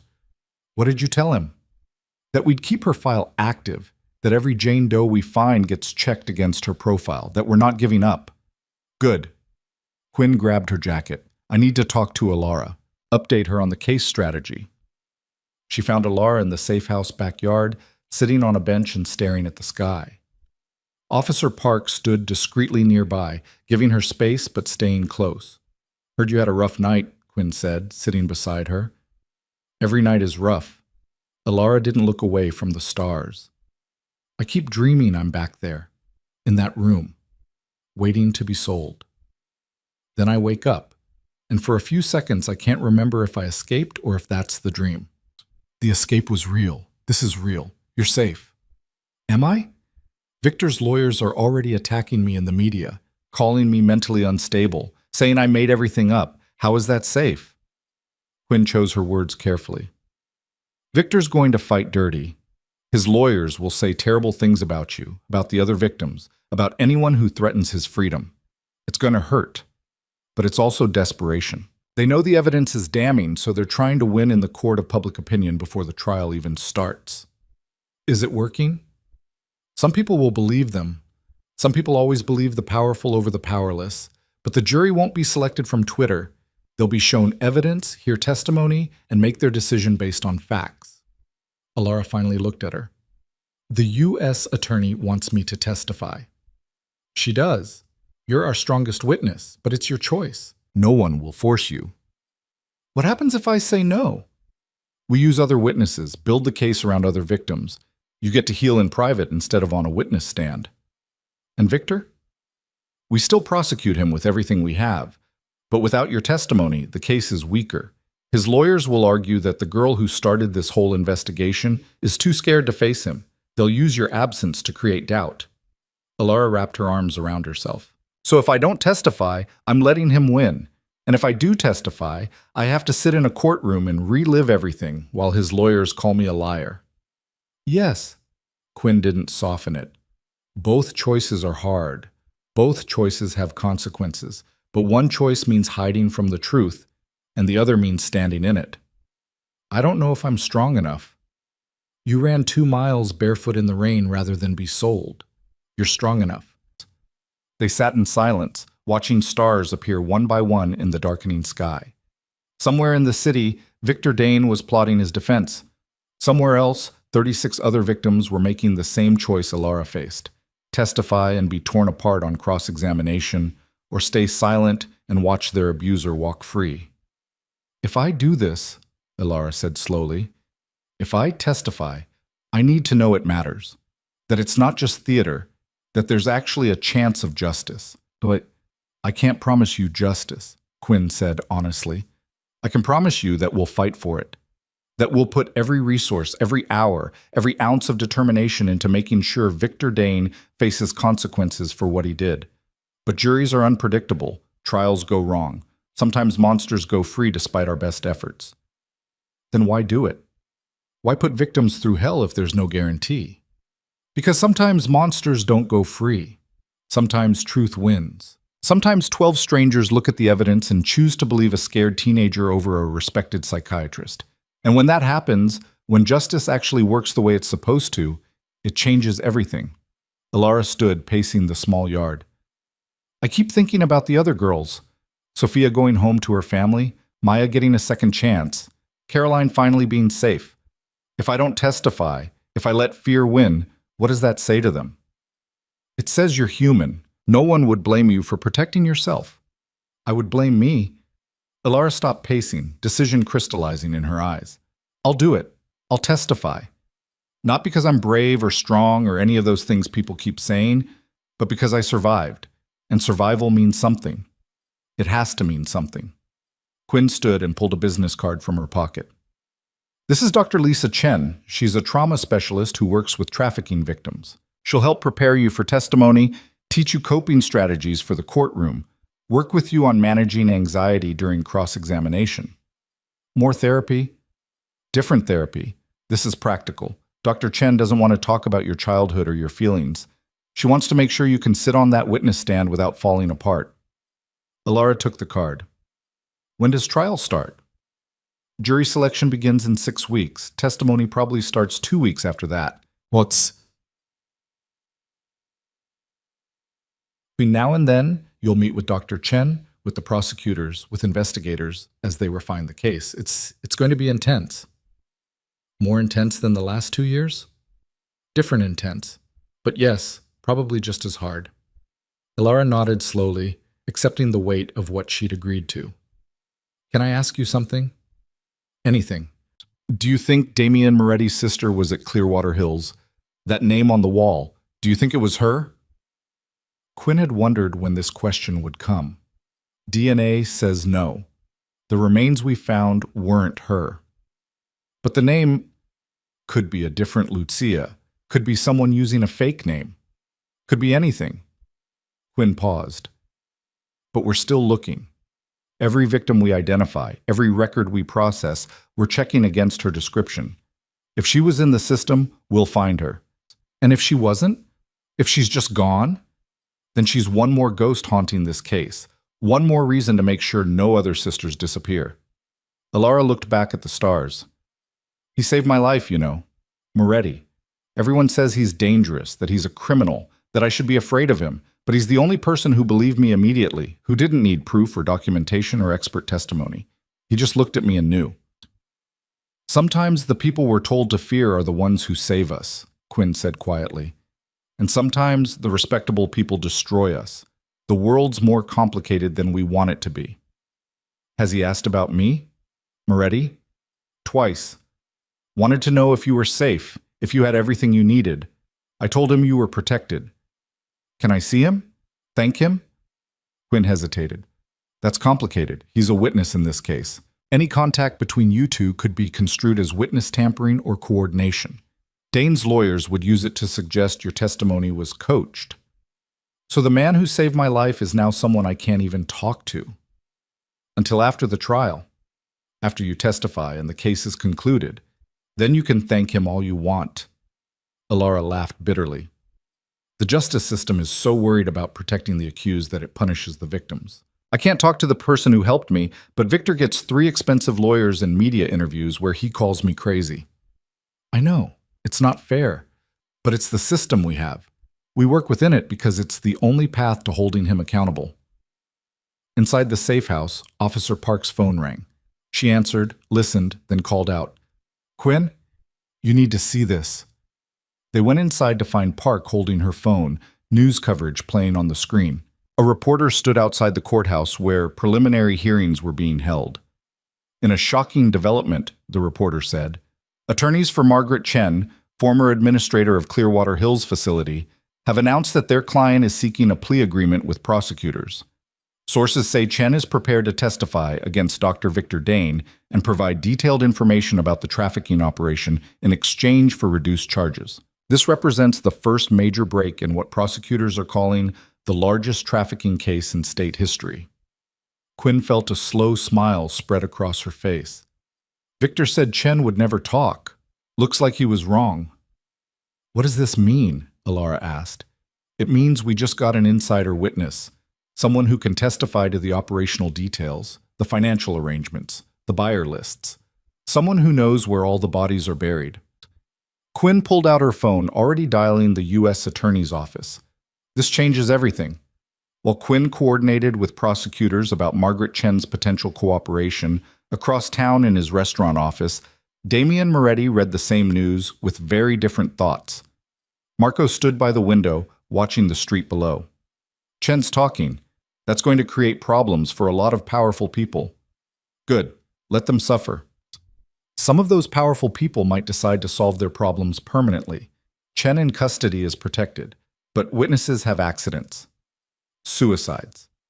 Mysterious deaths that can't be proven, but everyone understands. Damien looked up from his tablet. You think someone's going to try to silence her? I think someone's going to try to silence all of them. Chen, the victims, maybe even Alara. Marco's voice was grim. These aren't street-level criminals. They're senators and judges and police captains, people with resources and connections, people who know how to make problems disappear. Then we make sure they can't. Boss, we're already in deep with this. You detained Dane, you involved yourself in a federal investigation, you're calling Quinn every other day for updates. At some point, this becomes our problem instead of theirs. Damien stood, walking to the window to look out at the city he'd spent 20 years controlling through fear and careful violence. It became our problem the moment Alara ran through that kitchen door. You want me to step back now? Let whatever happens happen? I want you to remember that we're not heroes. We're criminals who happen to have found one moral line we won't cross. That doesn't make us good guys. No, but it makes us useful guys. And right now, those victims need protection that the police can't provide. Marco sighed. What are you planning? I'm planning to make sure anyone who thinks about silencing witnesses understands the cost. Judges and senators bleed just like everyone else. They die just like everyone else. And if they threaten people under my protection, they'll learn that very personally. Under your protection? When did you decide Alara and the others were your responsibility? Damien thought about Lucia's name scratched on a dormitory wall, about 15 years of searching and failing, about one scared girl who'd given him a chance to save someone when he couldn't save his sister. The moment I believed her, he said quietly, she's mine to protect now. They all are. Marco studied his boss, seeing the dangerous shift happening. You're getting emotionally invested. That makes you vulnerable. I've been vulnerable for 15 years. At least now I'm doing something about it. And when this case goes to trial, when Alara testifies and Dane's lawyers tear her apart, when the jury might acquit despite the evidence, what then? Damien's expression went cold. Then I handle it differently. Boss, I'm not letting him walk, Marco. I don't care what the jury says. I don't care what the legal system decides. That man destroyed dozens of lives. If justice fails, I'll provide it myself. That's murder. That's protection. There's a difference. They stared at each other, the line between crime boss and vigilante blurring in ways that made Marco deeply uncomfortable. Just promise me you'll wait until after the trial, Marco finally said. Give the system a chance to work. I'll wait, but I'm preparing for failure. What do you need? Information on Dane's lawyers, their schedules, their routines, their vulnerabilities, information on the jurors once they're selected, background on the judge, everything that might give us leverage if we need it. That's jury tampering, witness intimidation. That's insurance. Marco nodded slowly, accepting that his boss had crossed a line he'd been walking for years. I'll get started. After Marco left, Damien stood alone in his office, looking at the photograph Quinn had sent him, the dormitory wall with Lucia's name. The DNA results had proven it wasn't his sister, but somewhere, some girl named Lucia had been afraid enough to carve her name into plaster. Some girl had hoped someone would see it and remember her. He couldn't save that Lucia, couldn't save his own sister, but he could save Alara and Sophia and Maya and Caroline and the 33 others who'd survived. And if the legal system failed them, if judges and juries and lawyers let Victor Dane walk free, then Damien would do what he did best. He'd make sure the monster never hurt anyone again. The trial was coming. Truth was about to face lies in a courtroom where evidence and emotion would battle for 12 strangers' belief. And in a city that held too many secrets, in a system that protected the powerful more than the vulnerable, in a world where justice was a luxury the rich could afford to avoid, one terrified girl was about to stand up and speak truth to power. The question was whether anyone would listen. The courthouse steps were packed with media on the first day of trial. Cameras jostled for position, reporters shouted questions at anyone who approached, and protesters held signs demanding justice for victims, while counter-protesters claimed the charges were fabricated. The circus atmosphere made Alara's stomach turn as Officer Park guided her through a side entrance, away from the chaos. Inside, the hallways were quieter, but no less tense. Victims and their families clustered in small groups, speaking in hushed voices. Defense attorneys moved with confident strides, expensive suits, and leather briefcases announcing their certainty. Prosecutors carried boxes of evidence, their faces set with grim determination. U.S. Attorney Catherine Reeves found Alara in a private witness room and sat down across from her with the calm authority that had won her dozens of high-profile cases. You ready? Reeves asked. No. Alara's honesty was stark. But I'm here anyway. That's all we need. Remember what Dr. Chen taught you. Breathe, pause before answering. Don't let the defense attorneys rush you. You're not on trial. Victor is. Then why does it feel like I'm the one being judged? Because in some ways you are. Defense attorneys will try to make this about your credibility instead of Victor's crimes. They'll suggest you're lying, confused, manipulated. Your job is to tell the truth calmly and let the evidence speak for itself. Through the window, Alara could see the courtroom filling with spectators. She spotted Sophia's parents in the gallery, holding hands tightly. Maya sat with a victim advocate, her eyes wide and frightened. Caroline was too young to attend, but her statement would be read by prosecutors. The jury's been selected, Reeves continued. 7 women, 5 men, mix of ages and backgrounds. 3 have children, which helps us. 2 work in healthcare, which could go either way. They might understand psychiatric manipulation, or they might defer to Victor's expertise. What about the judge? Judge Harold Morrison, no relation to Senator Morrison. He's fair, experienced, doesn't tolerate grandstanding from either side. We could have done worse. Officer Park knocked on the door. 5 minutes. Alara stood smoothing down the conservative dress Reeves had helped her choose. Professional, modest, the kind of outfit that said credible witness rather than damaged victim. Her hands shook slightly, but she forced them still. One more thing, Reeves said. Margaret Chen testified yesterday during pretrial motions. Her testimony was devastating. She described the operational details, confirmed the client lists, admitted to personally coordinating sales. Dane's lawyers tried to discredit her, but the jury saw her financial records. They saw the proof. Did she mention me?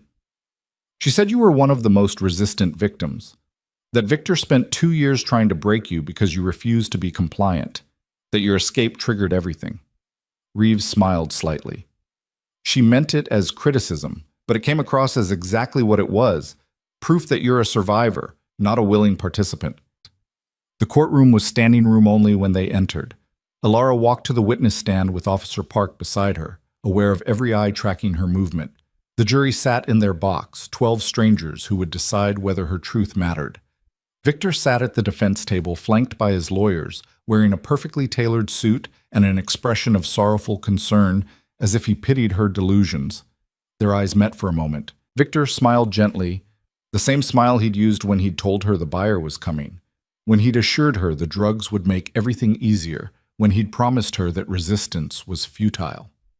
Alara looked away first, focusing instead on the American flag in the corner, on the judge's bench, on anything except the man who'd owned her for 2 years. The bailiff swore her in. She placed her hand on the Bible and promised to tell the truth, the whole truth, and nothing but the truth. The words felt both sacred and impossibly heavy. Reeves approached the witness stand with calm professionalism. Please state your name for the record. Alara Marie Vale. How old are you, Alara? 18? And how do you know the defendant, Dr. Victor Dane? Alara took a breath, remembering Dr. Chen's coaching. Breathe, pause, answer clearly. He was my stepfather. He married my mother when I was 16. Can you describe your relationship with him before your mother's death? Distant. He was polite, but not warm. My mother was happy, so I tried to accept him. But I never felt comfortable around him. Why not?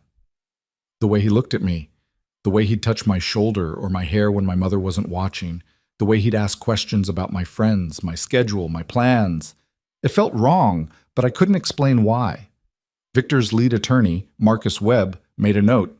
Alara knew he was cataloging everything she said, preparing to twist it later. What happened after your mother died? Reeves asked. Victor said I was having a breakdown from grief, that I needed professional help. He took me to Clearwater Hills and told me it was a psychiatric facility that specialized in grief counseling. Her voice stayed steady. It wasn't. What was it? A prison. A holding facility where girls were kept until they could be sold. Objection. Webb stood. The witness is characterizing an entire facility based on her subjective interpretation. There's no foundation for this claim. Judge Morrison looked at Reeves. Sustained. Ms. Vale, please limit your testimony to what you personally observed and experienced.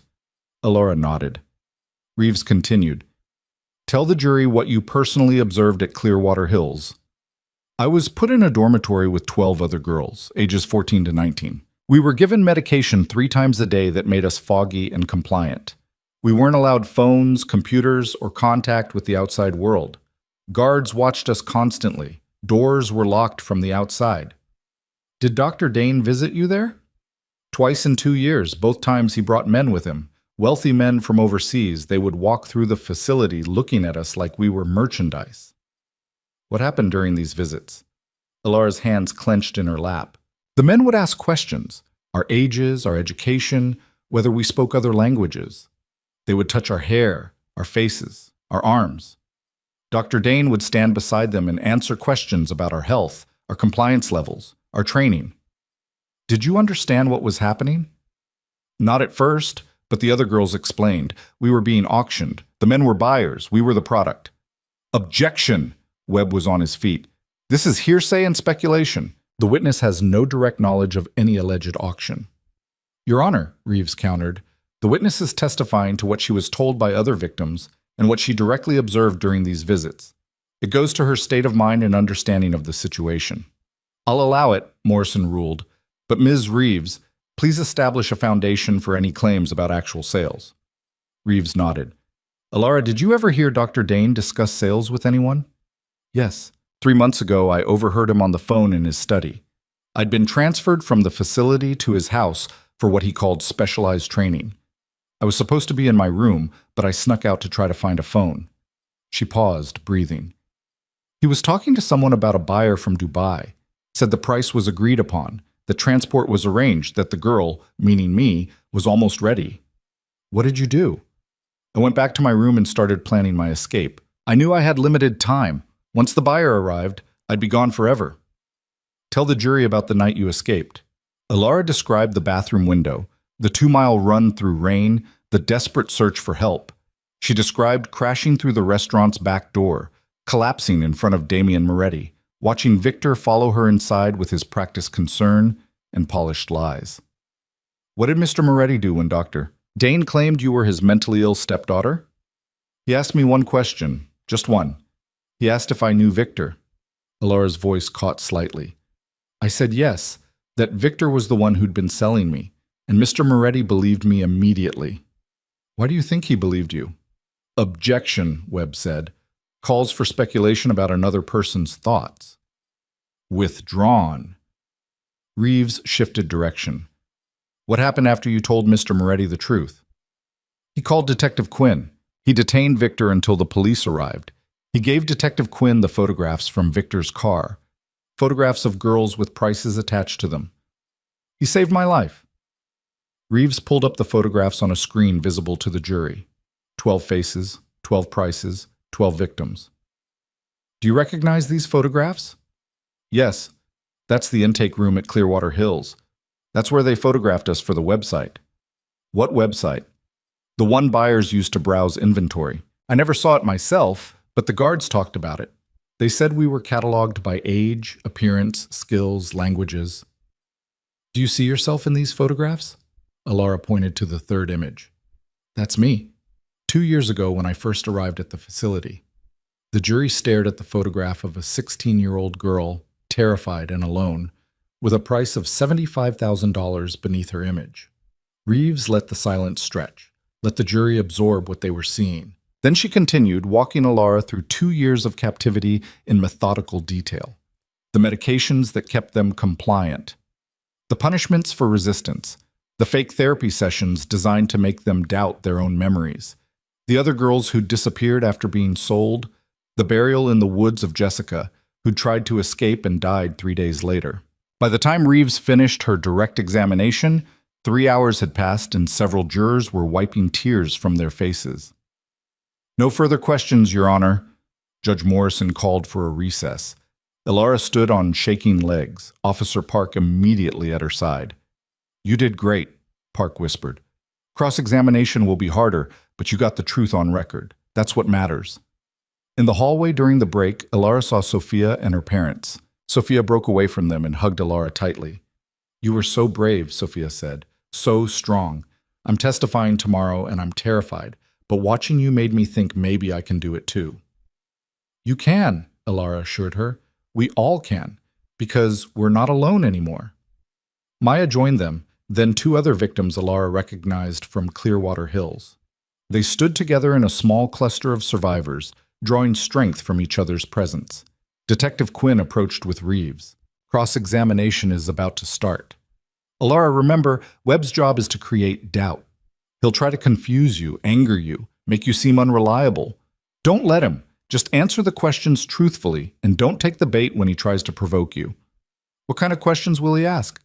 He'll attack your mental health, suggest the medications you were given caused hallucinations or false memories, imply that you're lying for attention or money or revenge. He'll try to make the jury question everything you just testified to. But it's all true. We know that. The evidence proves that. But his job is to make the jury wonder if maybe, possibly, there's another explanation. Quinn's voice was steady. You've already won by telling your story. Now you just have to survive his version of it.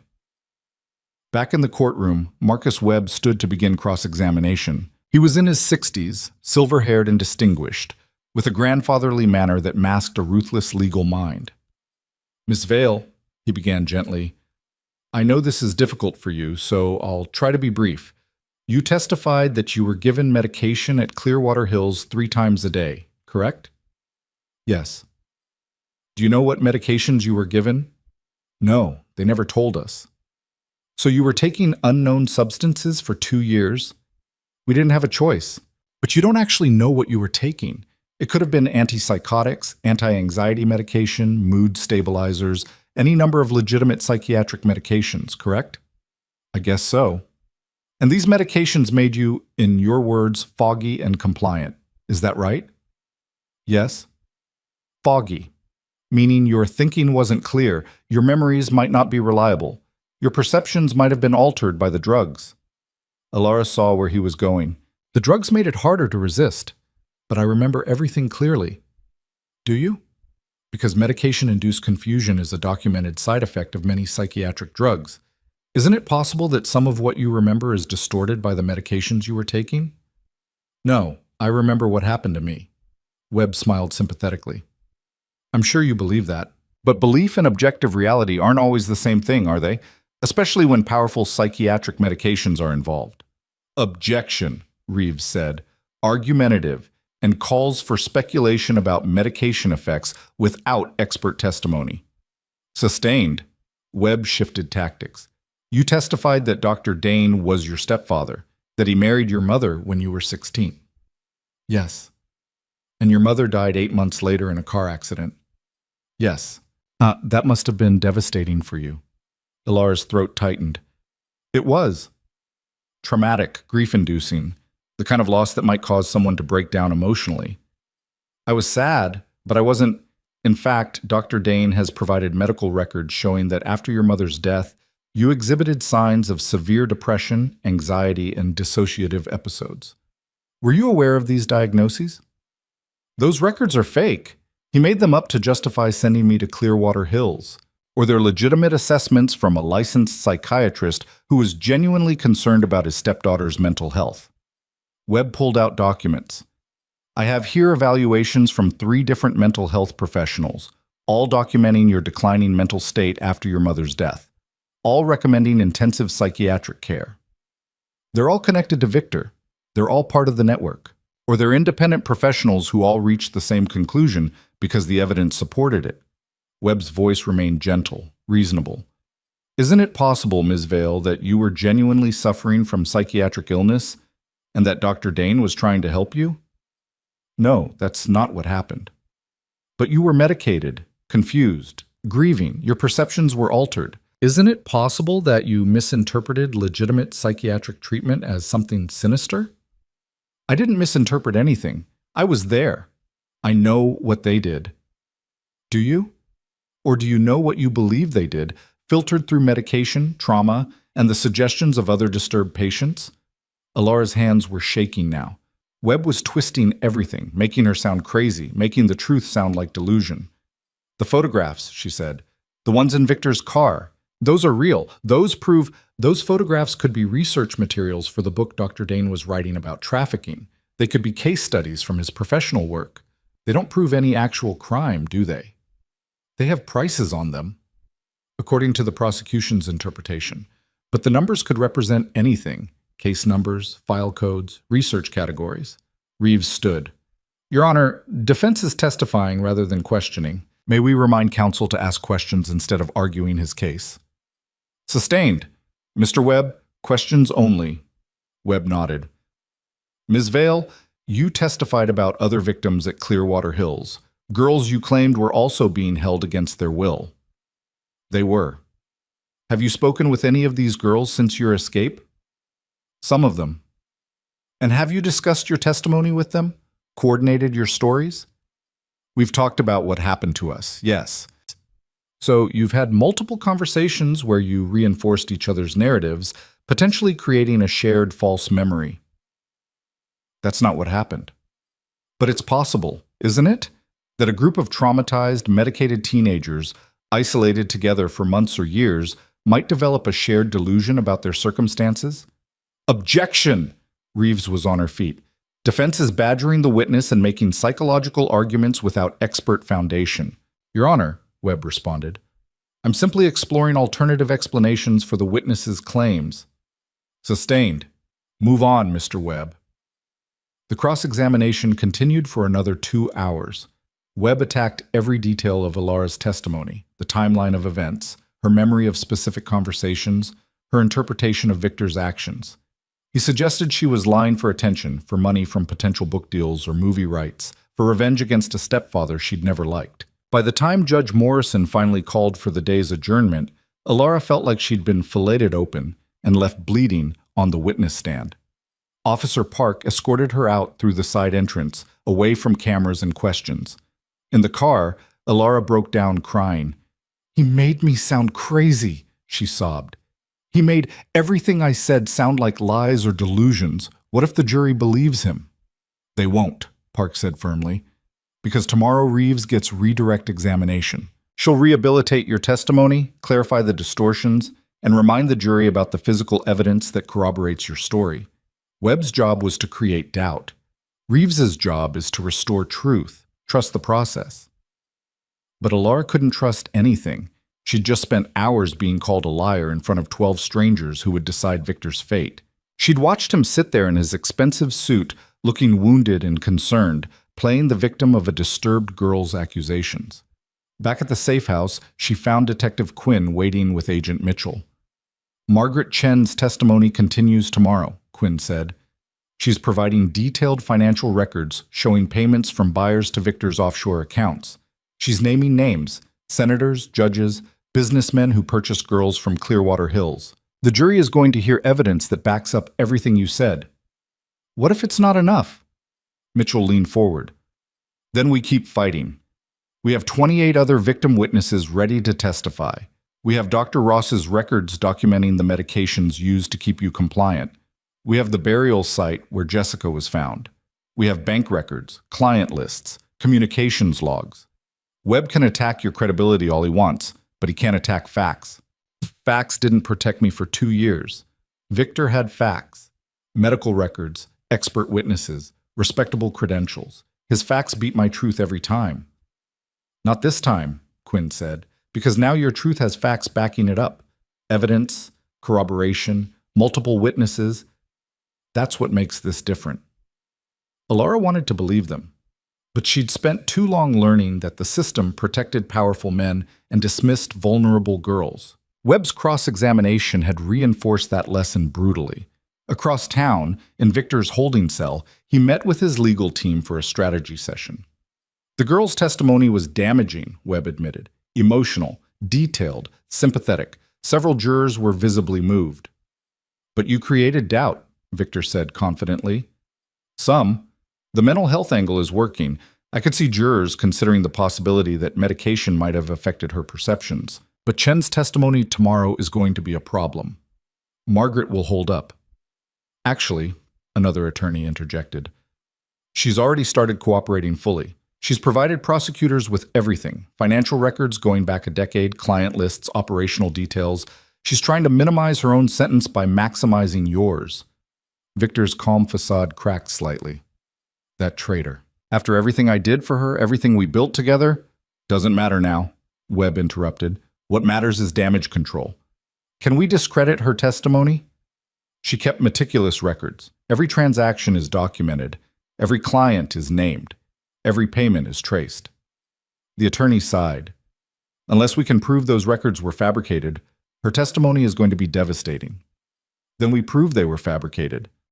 How? The FBI verified them against bank statements, tax records, corporate filings. They're real. Victor stood, pacing the small cell. What about the other defendants? Morrison, Whitmore, Hayes? Are any of them cooperating? Hayes is negotiating a plea. Morrison is maintaining innocence. Whitmore's lawyers are considering options. Webb pulled out notes. The problem is that too many people are starting to crack. They see the evidence piling up and they're trying to save themselves. Cowards. All of them. Or realists. Victor, I need to be frank with you. The evidence against you is substantial. Multiple victims corroborating each other's stories, financial records documenting sales, physical evidence from the facility, insider testimony from Chen. If we go to trial and lose, you're looking at consecutive sentences that add up to life without parole. And if we take a deal? Depends what the prosecution offers. But realistically, 30 to 40 years minimum. You'd be in your 90s before release. Victor sat back down, his mind calculating odds and options. What are our chances at trial? Honestly, 40-60 against us. Webb's cross-examination helped, but Reeves is competent and the evidence is strong. It's a gamble. I don't take gambles I can't control. Then we need to start considering alternatives. Plea negotiations, cooperation agreements, ways to minimize damage. No. Victor's voice was steel. I'm not spending the rest of my life in prison. I'm not letting these people destroy everything I built. Find another way. Webb exchanged glances with the other attorneys. There is no other way. We've explored every legal avenue. The evidence is too strong. Then explore illegal avenues. The room went quiet. Webb cleared his throat carefully. I'm not sure what you mean by that. I mean, witnesses can be influenced. Jurors can be persuaded.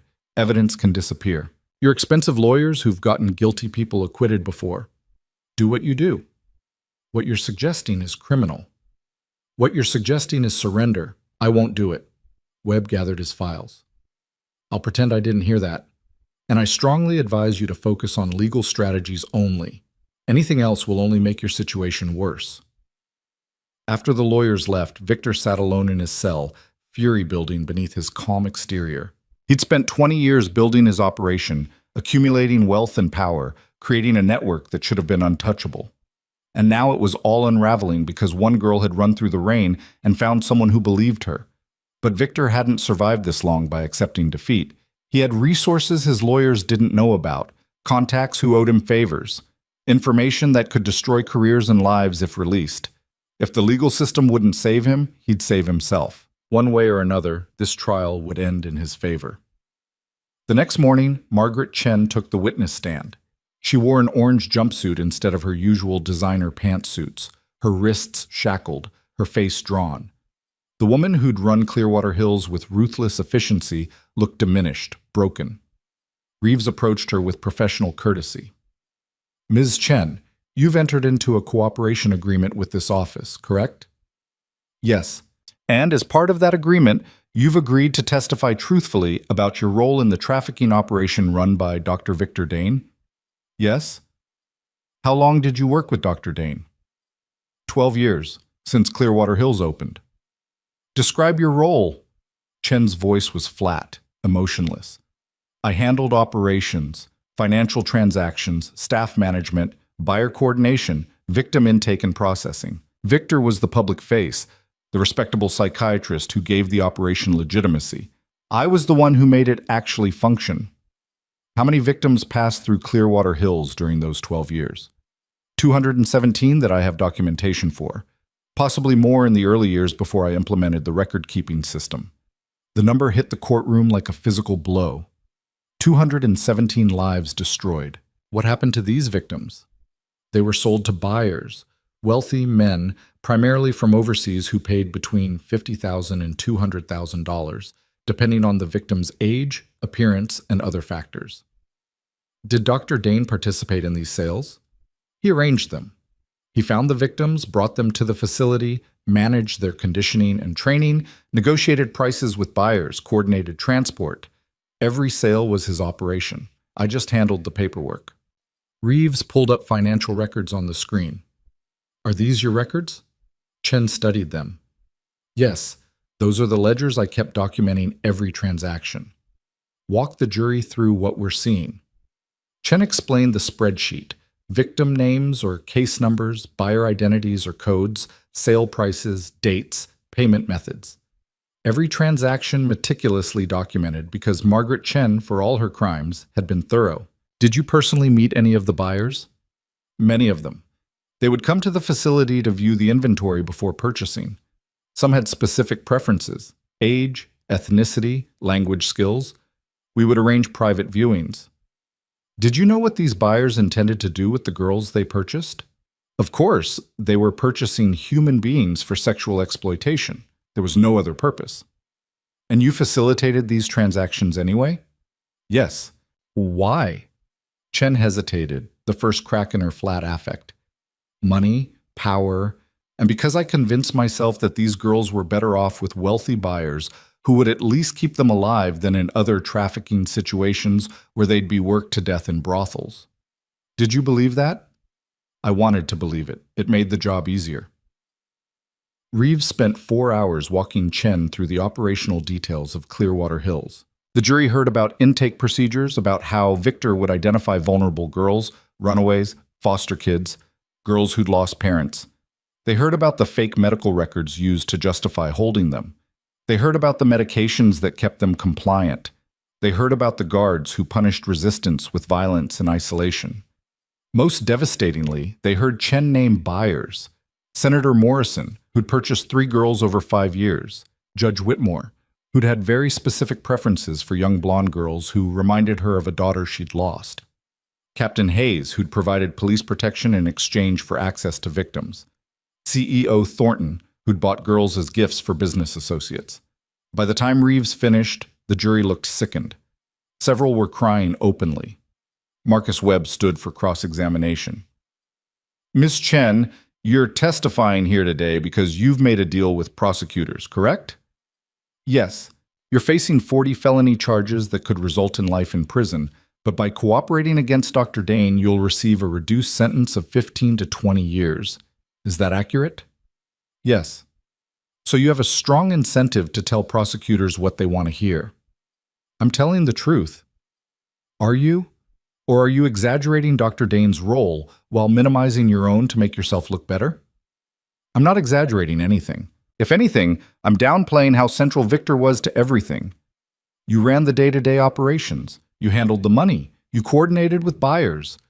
Couldn't you have been running this entire operation while using Dr. Dane as a front? No, Victor found the victims, brought them in, made all major decisions. I was his employee, not his partner. An employee who's now trying to shift blame to avoid life in prison. Chen's voice hardened. I'm accepting responsibility for my role. But Victor Dane built this operation. He designed it. He profited from it. And if he's trying to pretend he was some innocent psychiatrist who didn't know what was happening at his own facility, he's lying. Webb tried for another hour to discredit Chen, to suggest she was lying or exaggerating or shifting blame, but her testimony held firm, backed by documents that couldn't be explained away. When she finally left the witness stand, the prosecution's case felt insurmountable. Over the next 3 days, the jury heard from more victims. Sophia testified about her intake, about being promised a boarding school and finding a prison. Maya described Dr. Ross's medication experiments, the combinations of drugs designed to create perfect compliance. Other girls described auctions, viewings, the moment they realized they were being sold like objects. Each testimony built on the others, creating a picture so damning that even Webb's aggressive cross-examinations couldn't shake it. On day 6, the prosecution rested. Webb immediately moved for dismissal, arguing the evidence was circumstantial and the victim testimony unreliable. Judge Morrison denied the motion. The defense case began with expert witnesses, psychiatrists who testified about false memory syndrome, about how traumatized patients could be led to believe fictionalized accounts of abuse. They talked about medication side effects, about the unreliability of recovered memories, about the dangers of suggestion and contamination in witness testimony. But Reeves was ready. She countered with her own experts who testified that while false memories were possible, they were rare and didn't explain physical evidence like burial sites, financial records, and photographic documentation. Victor never took the stand. Webb advised against it, knowing that cross-examination would destroy him. Instead, the defense rested on the argument that reasonable doubt existed. That maybe, possibly, there was another explanation for the evidence. That maybe Victor was a dedicated psychiatrist whose facility had been corrupted by subordinates like Margaret Chen. that maybe the victims were genuinely mentally ill and genuinely confused. It was a thin argument, but thin arguments had worked before when juries wanted to believe the respectable defendant over the damaged accusers. Closing arguments took 2 days. Reeves methodically walked through the evidence, connecting every piece to show a clear pattern of trafficking, exploitation, and abuse. Webb argued reasonable doubt, attacked witness credibility, and suggested alternative explanations.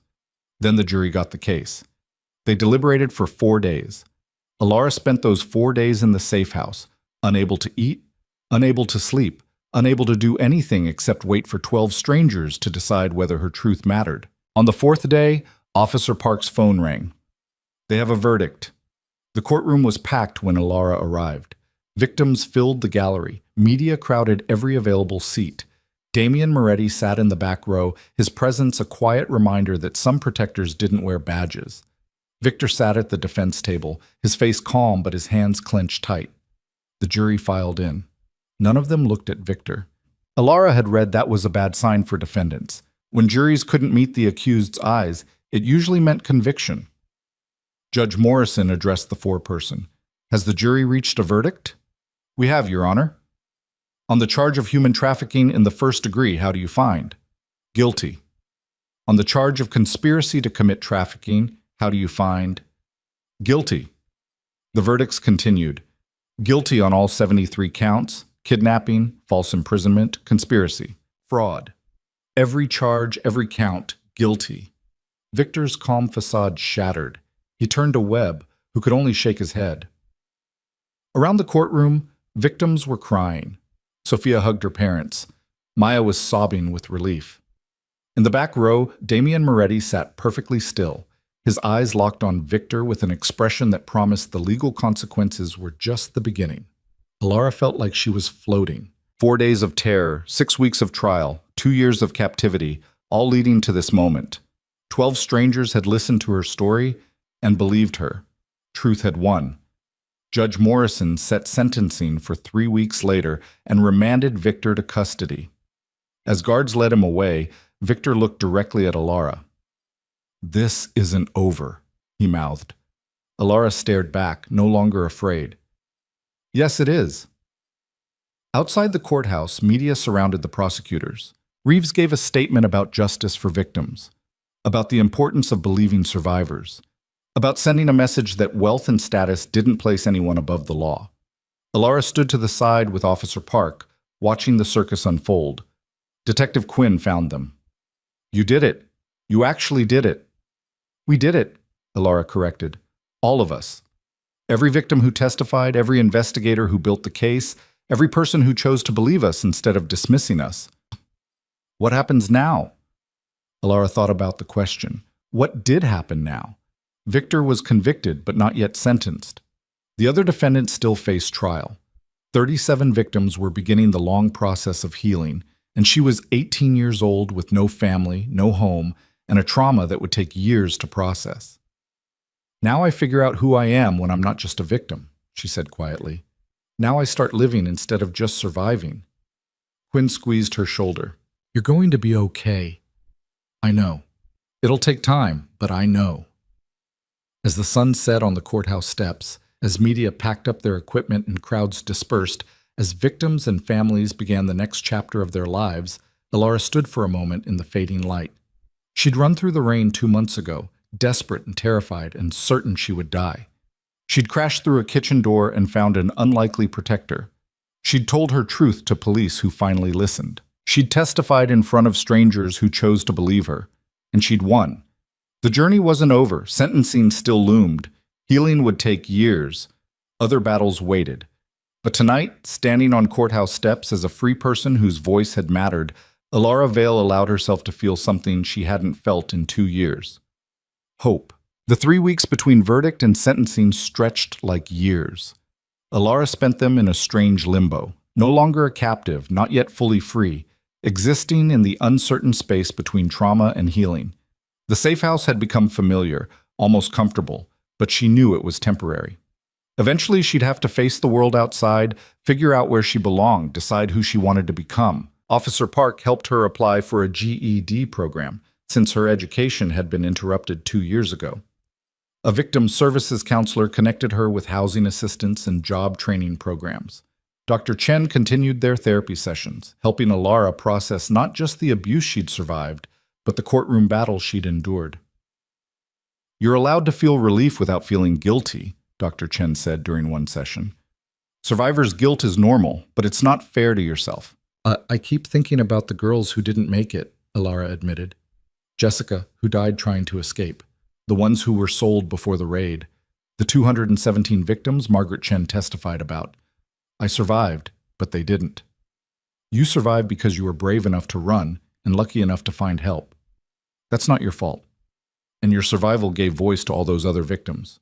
You testified for them too." "Did I? Or did I just testify for myself?" "Both. And that's okay. You don't have to carry the weight of everyone's story. Your own is heavy enough." Alara stared out the window at the autumn leaves falling from trees. "What happens after sentencing? After this is all really over?" "You get to decide. That's the gift of freedom, choice. You can go back to school, get a job, move to a new city, stay here and become an advocate. Whatever you choose, it's yours." "I don't know how to choose. For 2 years, every decision was made for me. What to wear, what to eat, where to go, what to say. I forgot how to want things." "Then start small. What do you want for dinner tonight?" The question was so simple it was almost absurd, but Alara realized she couldn't answer it. She'd been eating whatever Officer Park brought her, grateful for food but never considering preference. "I don't know," she whispered.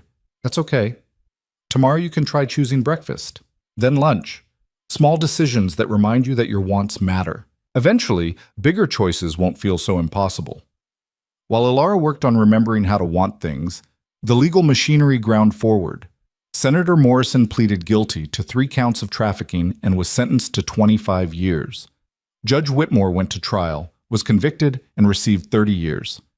Captain Hayes accepted a plea deal for 18 years in exchange for testimony against other corrupt officers. CEO. Marcus Thornton fled the country, but was captured in Mexico and extradited to face charges. One by one, the powerful men who'd thought their money and status made them untouchable learned that some crimes couldn't be buried. Margaret Chen received her promised reduced sentence, 17 years with possibility of parole after 12. Dr. Michael Ross, the fake psychiatrist who'd experimented on victims, got 40 years without parole. Guards and staff from Clearwater Hills received sentences ranging from 5 to 20 years, depending on their level of involvement. The network that had operated for over a decade, that had destroyed over 200 lives, that had hidden behind respectability and forged documents, was dismantled piece by piece. But Victor Dane's sentencing was different. His was the case that had started everything, the catalyst that had brought the whole operation crashing down. His was the name that dominated headlines and sparked national conversations about trafficking, about believing victims, about how predators hide in plain sight. On the morning of sentencing, Alara woke before dawn. She dressed carefully in clothes Officer Park had helped her choose, professional but not formal, respectful but not submissive. She was done performing for other people's comfort. Detective Quinn picked her up at 7. "You ready for this?" "I think so. Do I have to speak?" "Only if you want to. Victims are allowed to give impact statements, but it's not required." "What would I say?" "Whatever you need to say. Whatever you want the judge to hear before he decides how long Victor spends in prison." Alara thought about all the things she could say, about 2 years of captivity, about being sold like merchandise, about watching Jessica die, about nightmares that still woke her screaming, about losing her mother and her freedom in the same year, about learning that the people who should protect you sometimes destroy you instead. "I want to speak," she decided. The courtroom was packed again, though this time the atmosphere was different. The tension of trial had been replaced by a grim anticipation. Everyone knew Victor had been found guilty on all counts. The question now was how severely he'd be punished. Judge Morrison sat at his bench with the weight of justice on his shoulders. Victor stood beside his lawyers, wearing the orange jumpsuit of the convicted, his hands shackled. The respectable facade had been stripped away, revealing the predator beneath. Morrison addressed the courtroom. "We're here for sentencing in the matter of the people versus Victor Dane. Before I pronounce sentence, I'll hear from victims who wish to make impact statements. Alara stood. Her legs shook but held. I'd like to speak, Your Honor. Please approach. She walked to the podium set up for speakers, acutely aware of every eye on her. Victor watched her with cold calculation, already planning appeals and revenge from whatever prison he'd be sent to. Alara pulled out the statement she'd written and rewritten a dozen times. But when she opened her mouth, different words came out. 2 years ago, I was 16 years old. I'd just lost my mother. I was grieving and vulnerable and desperate for someone to tell me everything would be okay. Victor Dane looked at that grieving girl and saw an opportunity. He saw someone he could isolate, manipulate, and sell for $75,000. Her voice was steady, clear. He took me to Clearwater Hills and told me it was a hospital. He gave me drugs that made me compliant. He destroyed any evidence of my previous life so no one would look for me. He photographed me like inventory and put me on a website where wealthy men could browse teenage girls like they were shopping for cars. Victor's lawyer whispered something to him. He shook his head, his eyes never leaving Alara. For 2 years, I was invisible. I screamed for help and no one heard.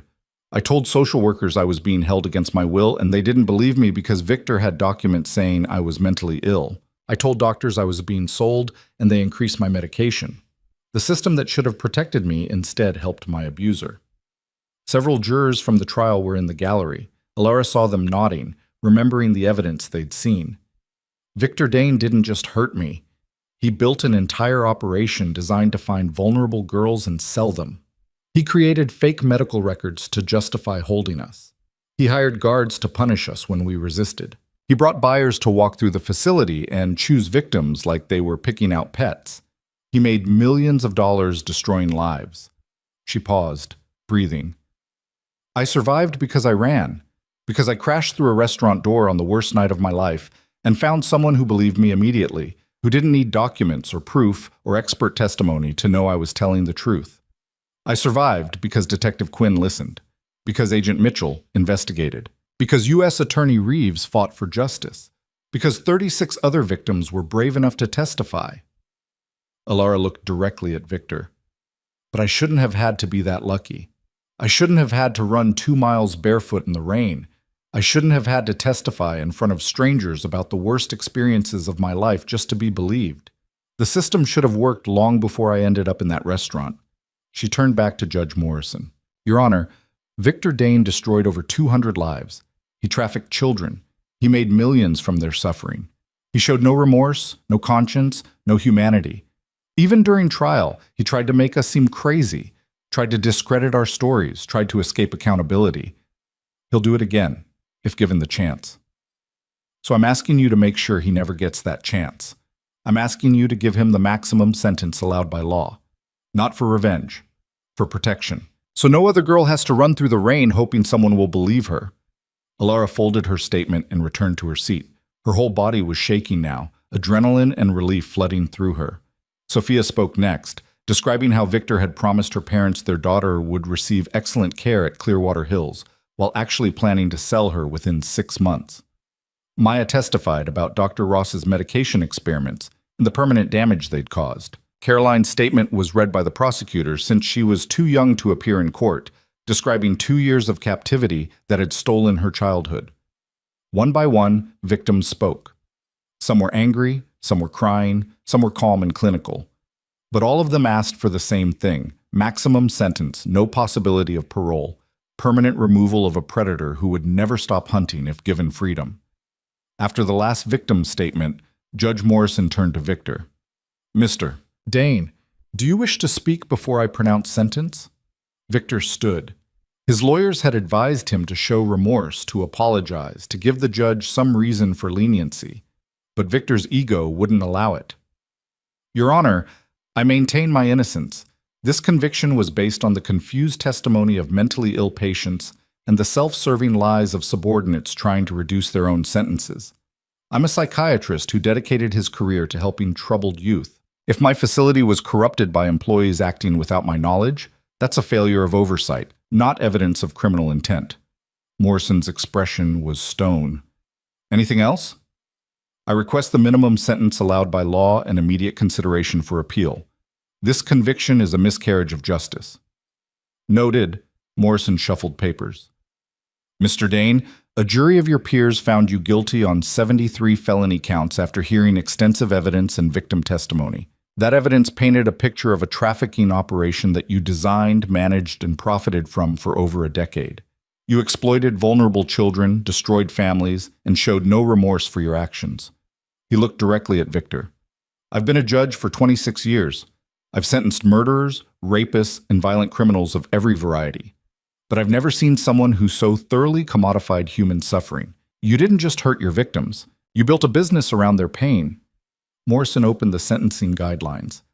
On count 1, human trafficking in the first degree, I sentence you to 25 years.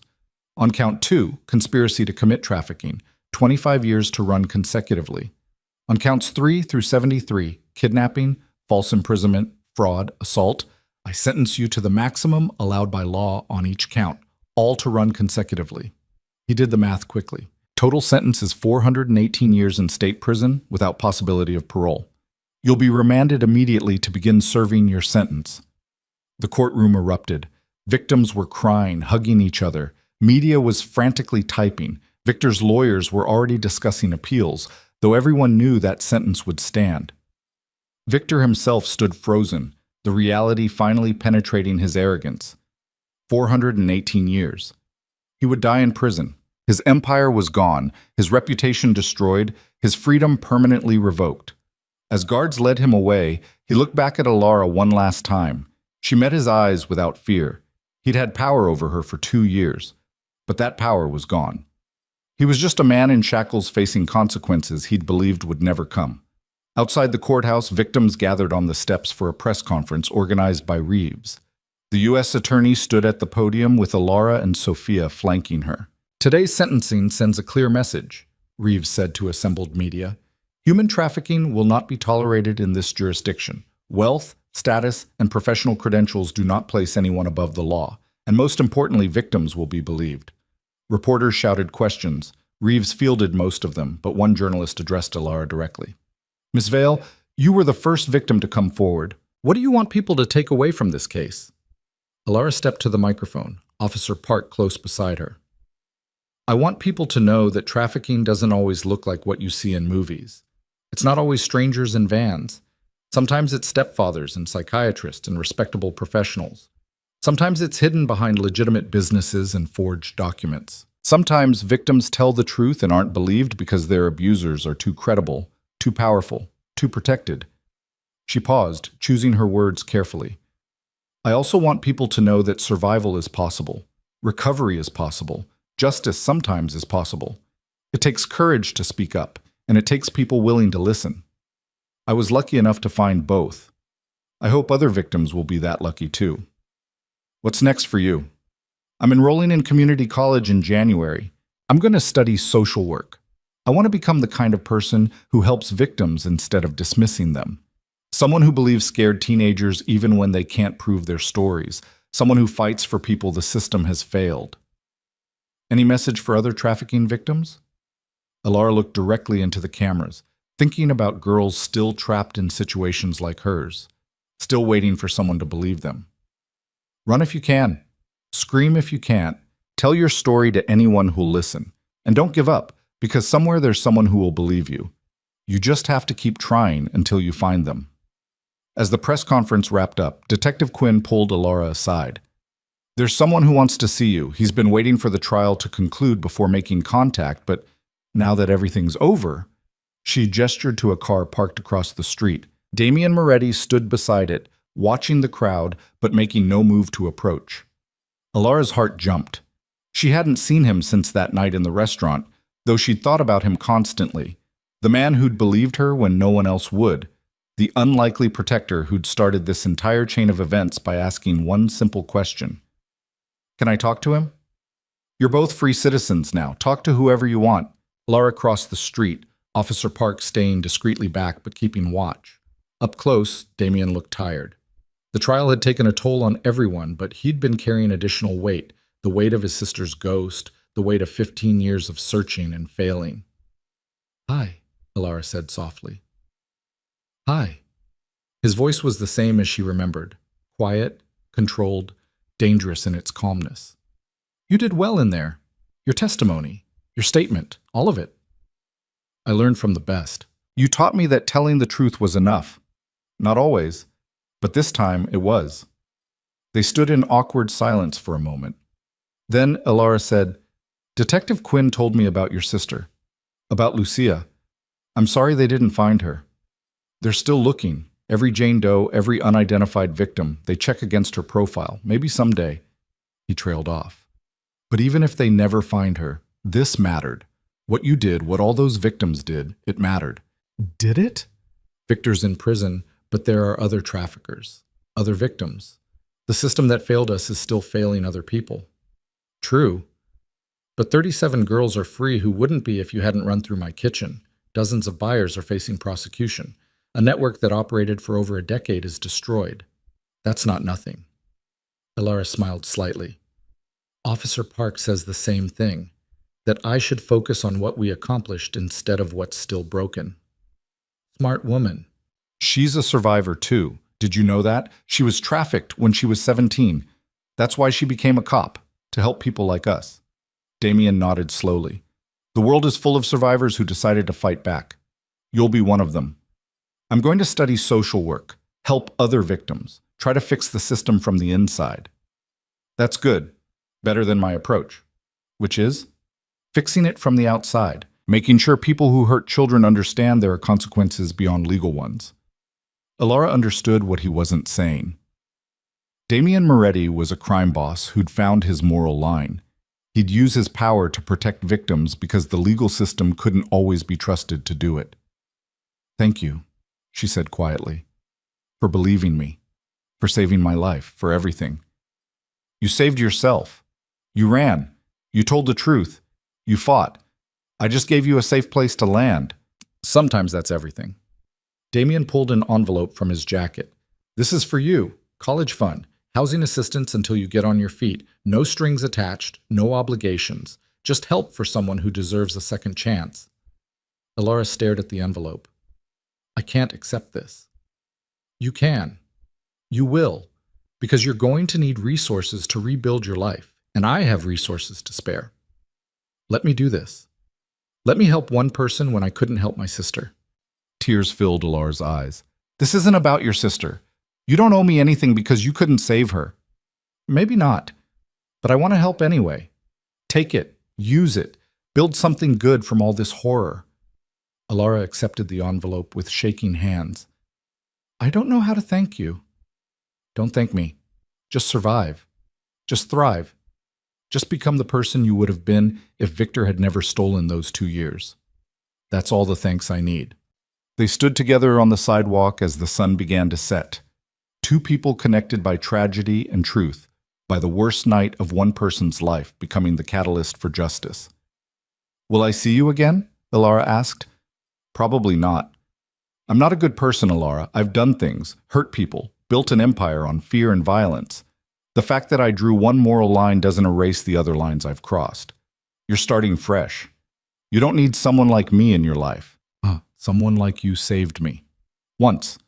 But going forward, you need legitimate help. Police, counselors, social workers, people who can help you heal without pulling you into my world. Elara understood.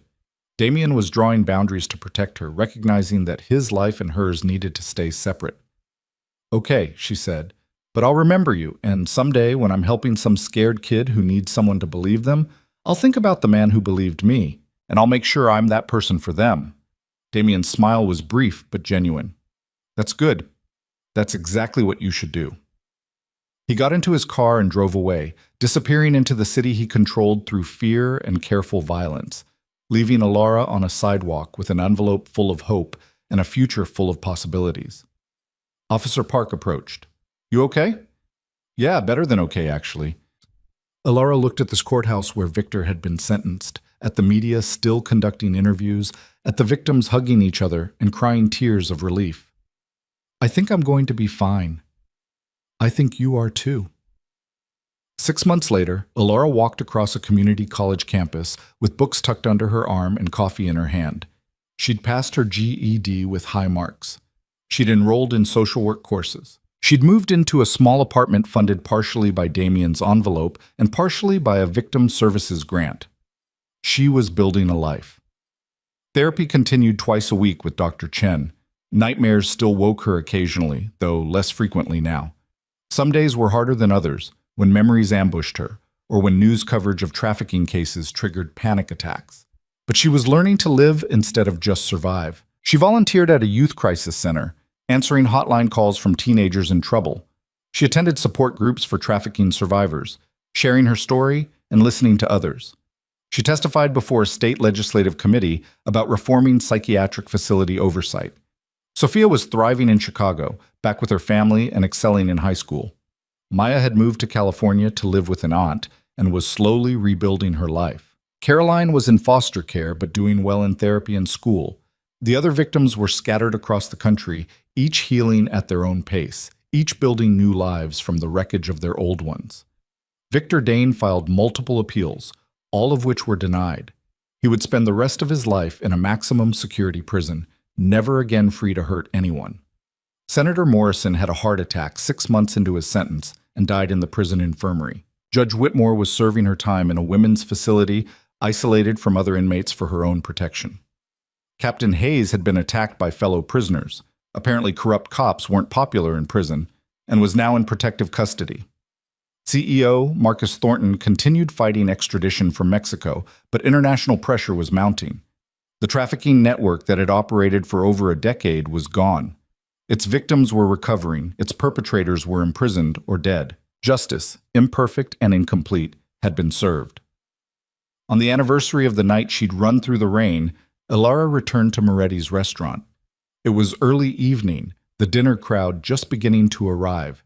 She walked through the front door this time, not the kitchen entrance she'd crashed through a year ago. Marco was at the host stand. He recognized her immediately. "Ms. Vale, it's good to see you. Is Mr. Moretti here?" "In his booth. I'll tell him you're—" "Actually, can I surprise him?" Marco smiled. "Of course." Ilara walked through the dining room to the back corner booth where Damien Moretti sat alone, reviewing papers with the same controlled focus she remembered. He looked up when she approached, surprise flickering across his face before being replaced by careful neutrality. "Ilara, this is unexpected. I hope it's okay. I know you said we shouldn't stay in contact, but I wanted to tell you something. Sit." She slid into the booth across from him. Up close, she could see he looked better than he had at sentencing, less haunted, still dangerous, still controlled, but carrying a lighter weight. "I start my second semester next week," she said. "I'm taking advanced courses in trauma counseling and victim advocacy. My professors say I have a natural aptitude for it." "That doesn't surprise me. You've lived what you're studying." "I also wanted to thank you again for the college fund, for believing me, for everything." "You already thanked me." "I know, but a year ago tonight, I ran through your kitchen door covered in blood and rain and terror. And you looked at me, really looked at me, and chose to help. You didn't have to. You could have let Victor take me, could have avoided all the complications and investigations, but you didn't.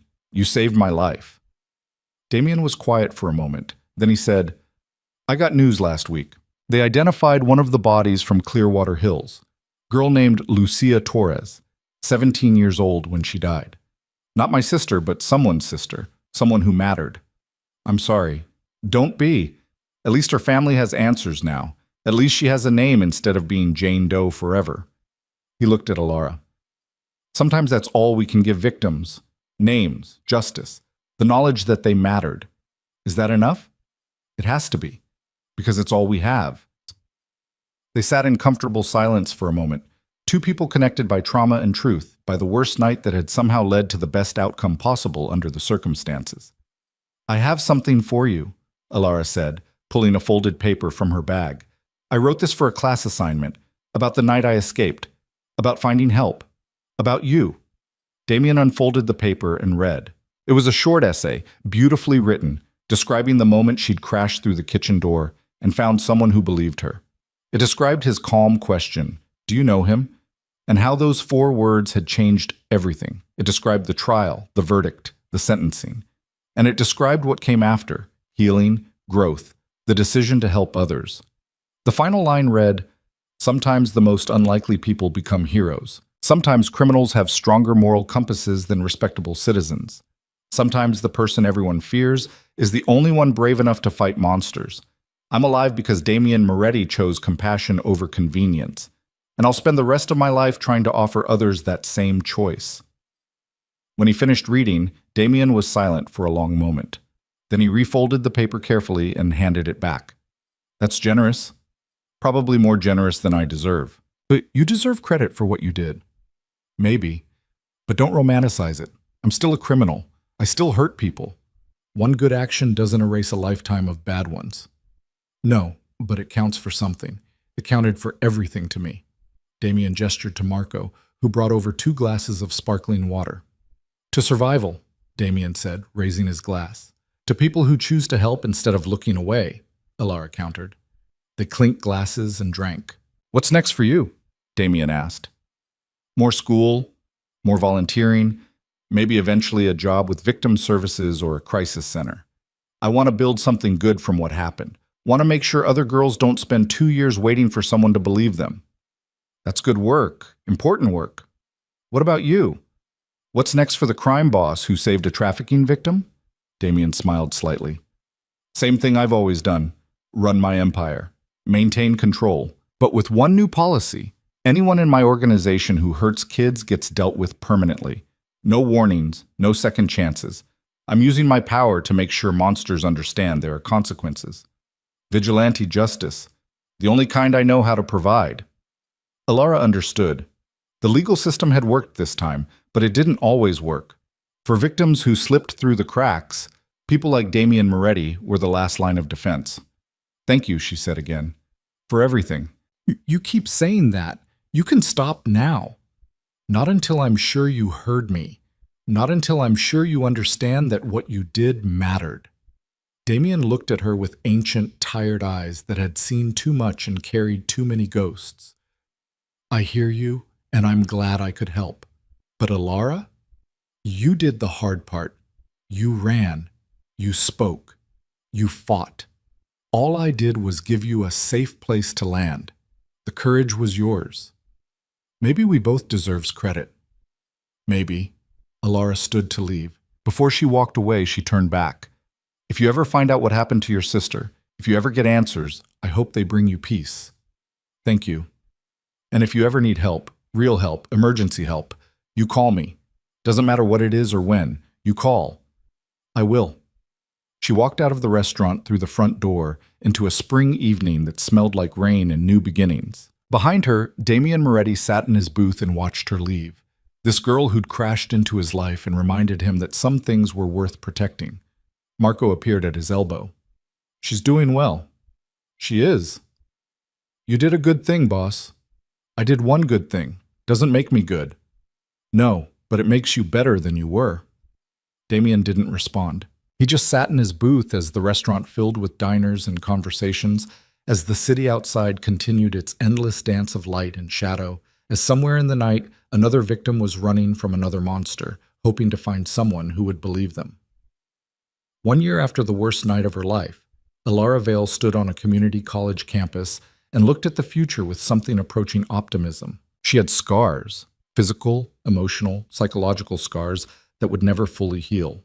She had nightmares that still woke her screaming. She had triggers that could send her spiraling into panic attacks. But she also had hope. She had a degree program that challenged and fulfilled her. She had friends who supported her. She had therapy that was slowly untangling the trauma. She had purpose, the knowledge that she could use her pain to help others, that she could become the person she'd needed when she was 16 and desperate. She had survived. And survival, she was learning, was just the beginning. The real work was in the living that came after, in choosing joy despite pain, in building relationships despite fear, in trusting despite betrayal, in believing the world could be good even after experiencing its worst. It was hard work. Some days it felt impossible. But Alara had learned something important that rainy night when she'd crashed through a kitchen door. She was stronger than she knew, braver than she felt, more resilient than trauma had tried to make her believe. She was a survivor, and survivors didn't just endure, they transformed. They took their broken pieces and built something new. They turned their pain into purpose. As she walked across campus toward her social work class, toward a future she was building one choice at a time, Elara Vale smiled. Victor Dane had stolen 2 years of her life, but he hadn't stolen her future. He hadn't destroyed her capacity for hope. He hadn't won. She had, and every day she woke up free. Every day she helped another victim. Every day she chose to keep living instead of just surviving was proof that truth could triumph over lies, that justice could defeat corruption, that one scared girl running through the rain could change everything. The story that had begun with blood and rain and terror had ended with healing and hope and the quiet victory of a survivor who refused to let trauma define her. Elara Vale had run through the rain looking for someone to believe her. She'd found Damian Moretti. She'd found Detective Quinn. She'd found justice. But most importantly, she'd found herself. And that, in the end, was the greatest rescue of all.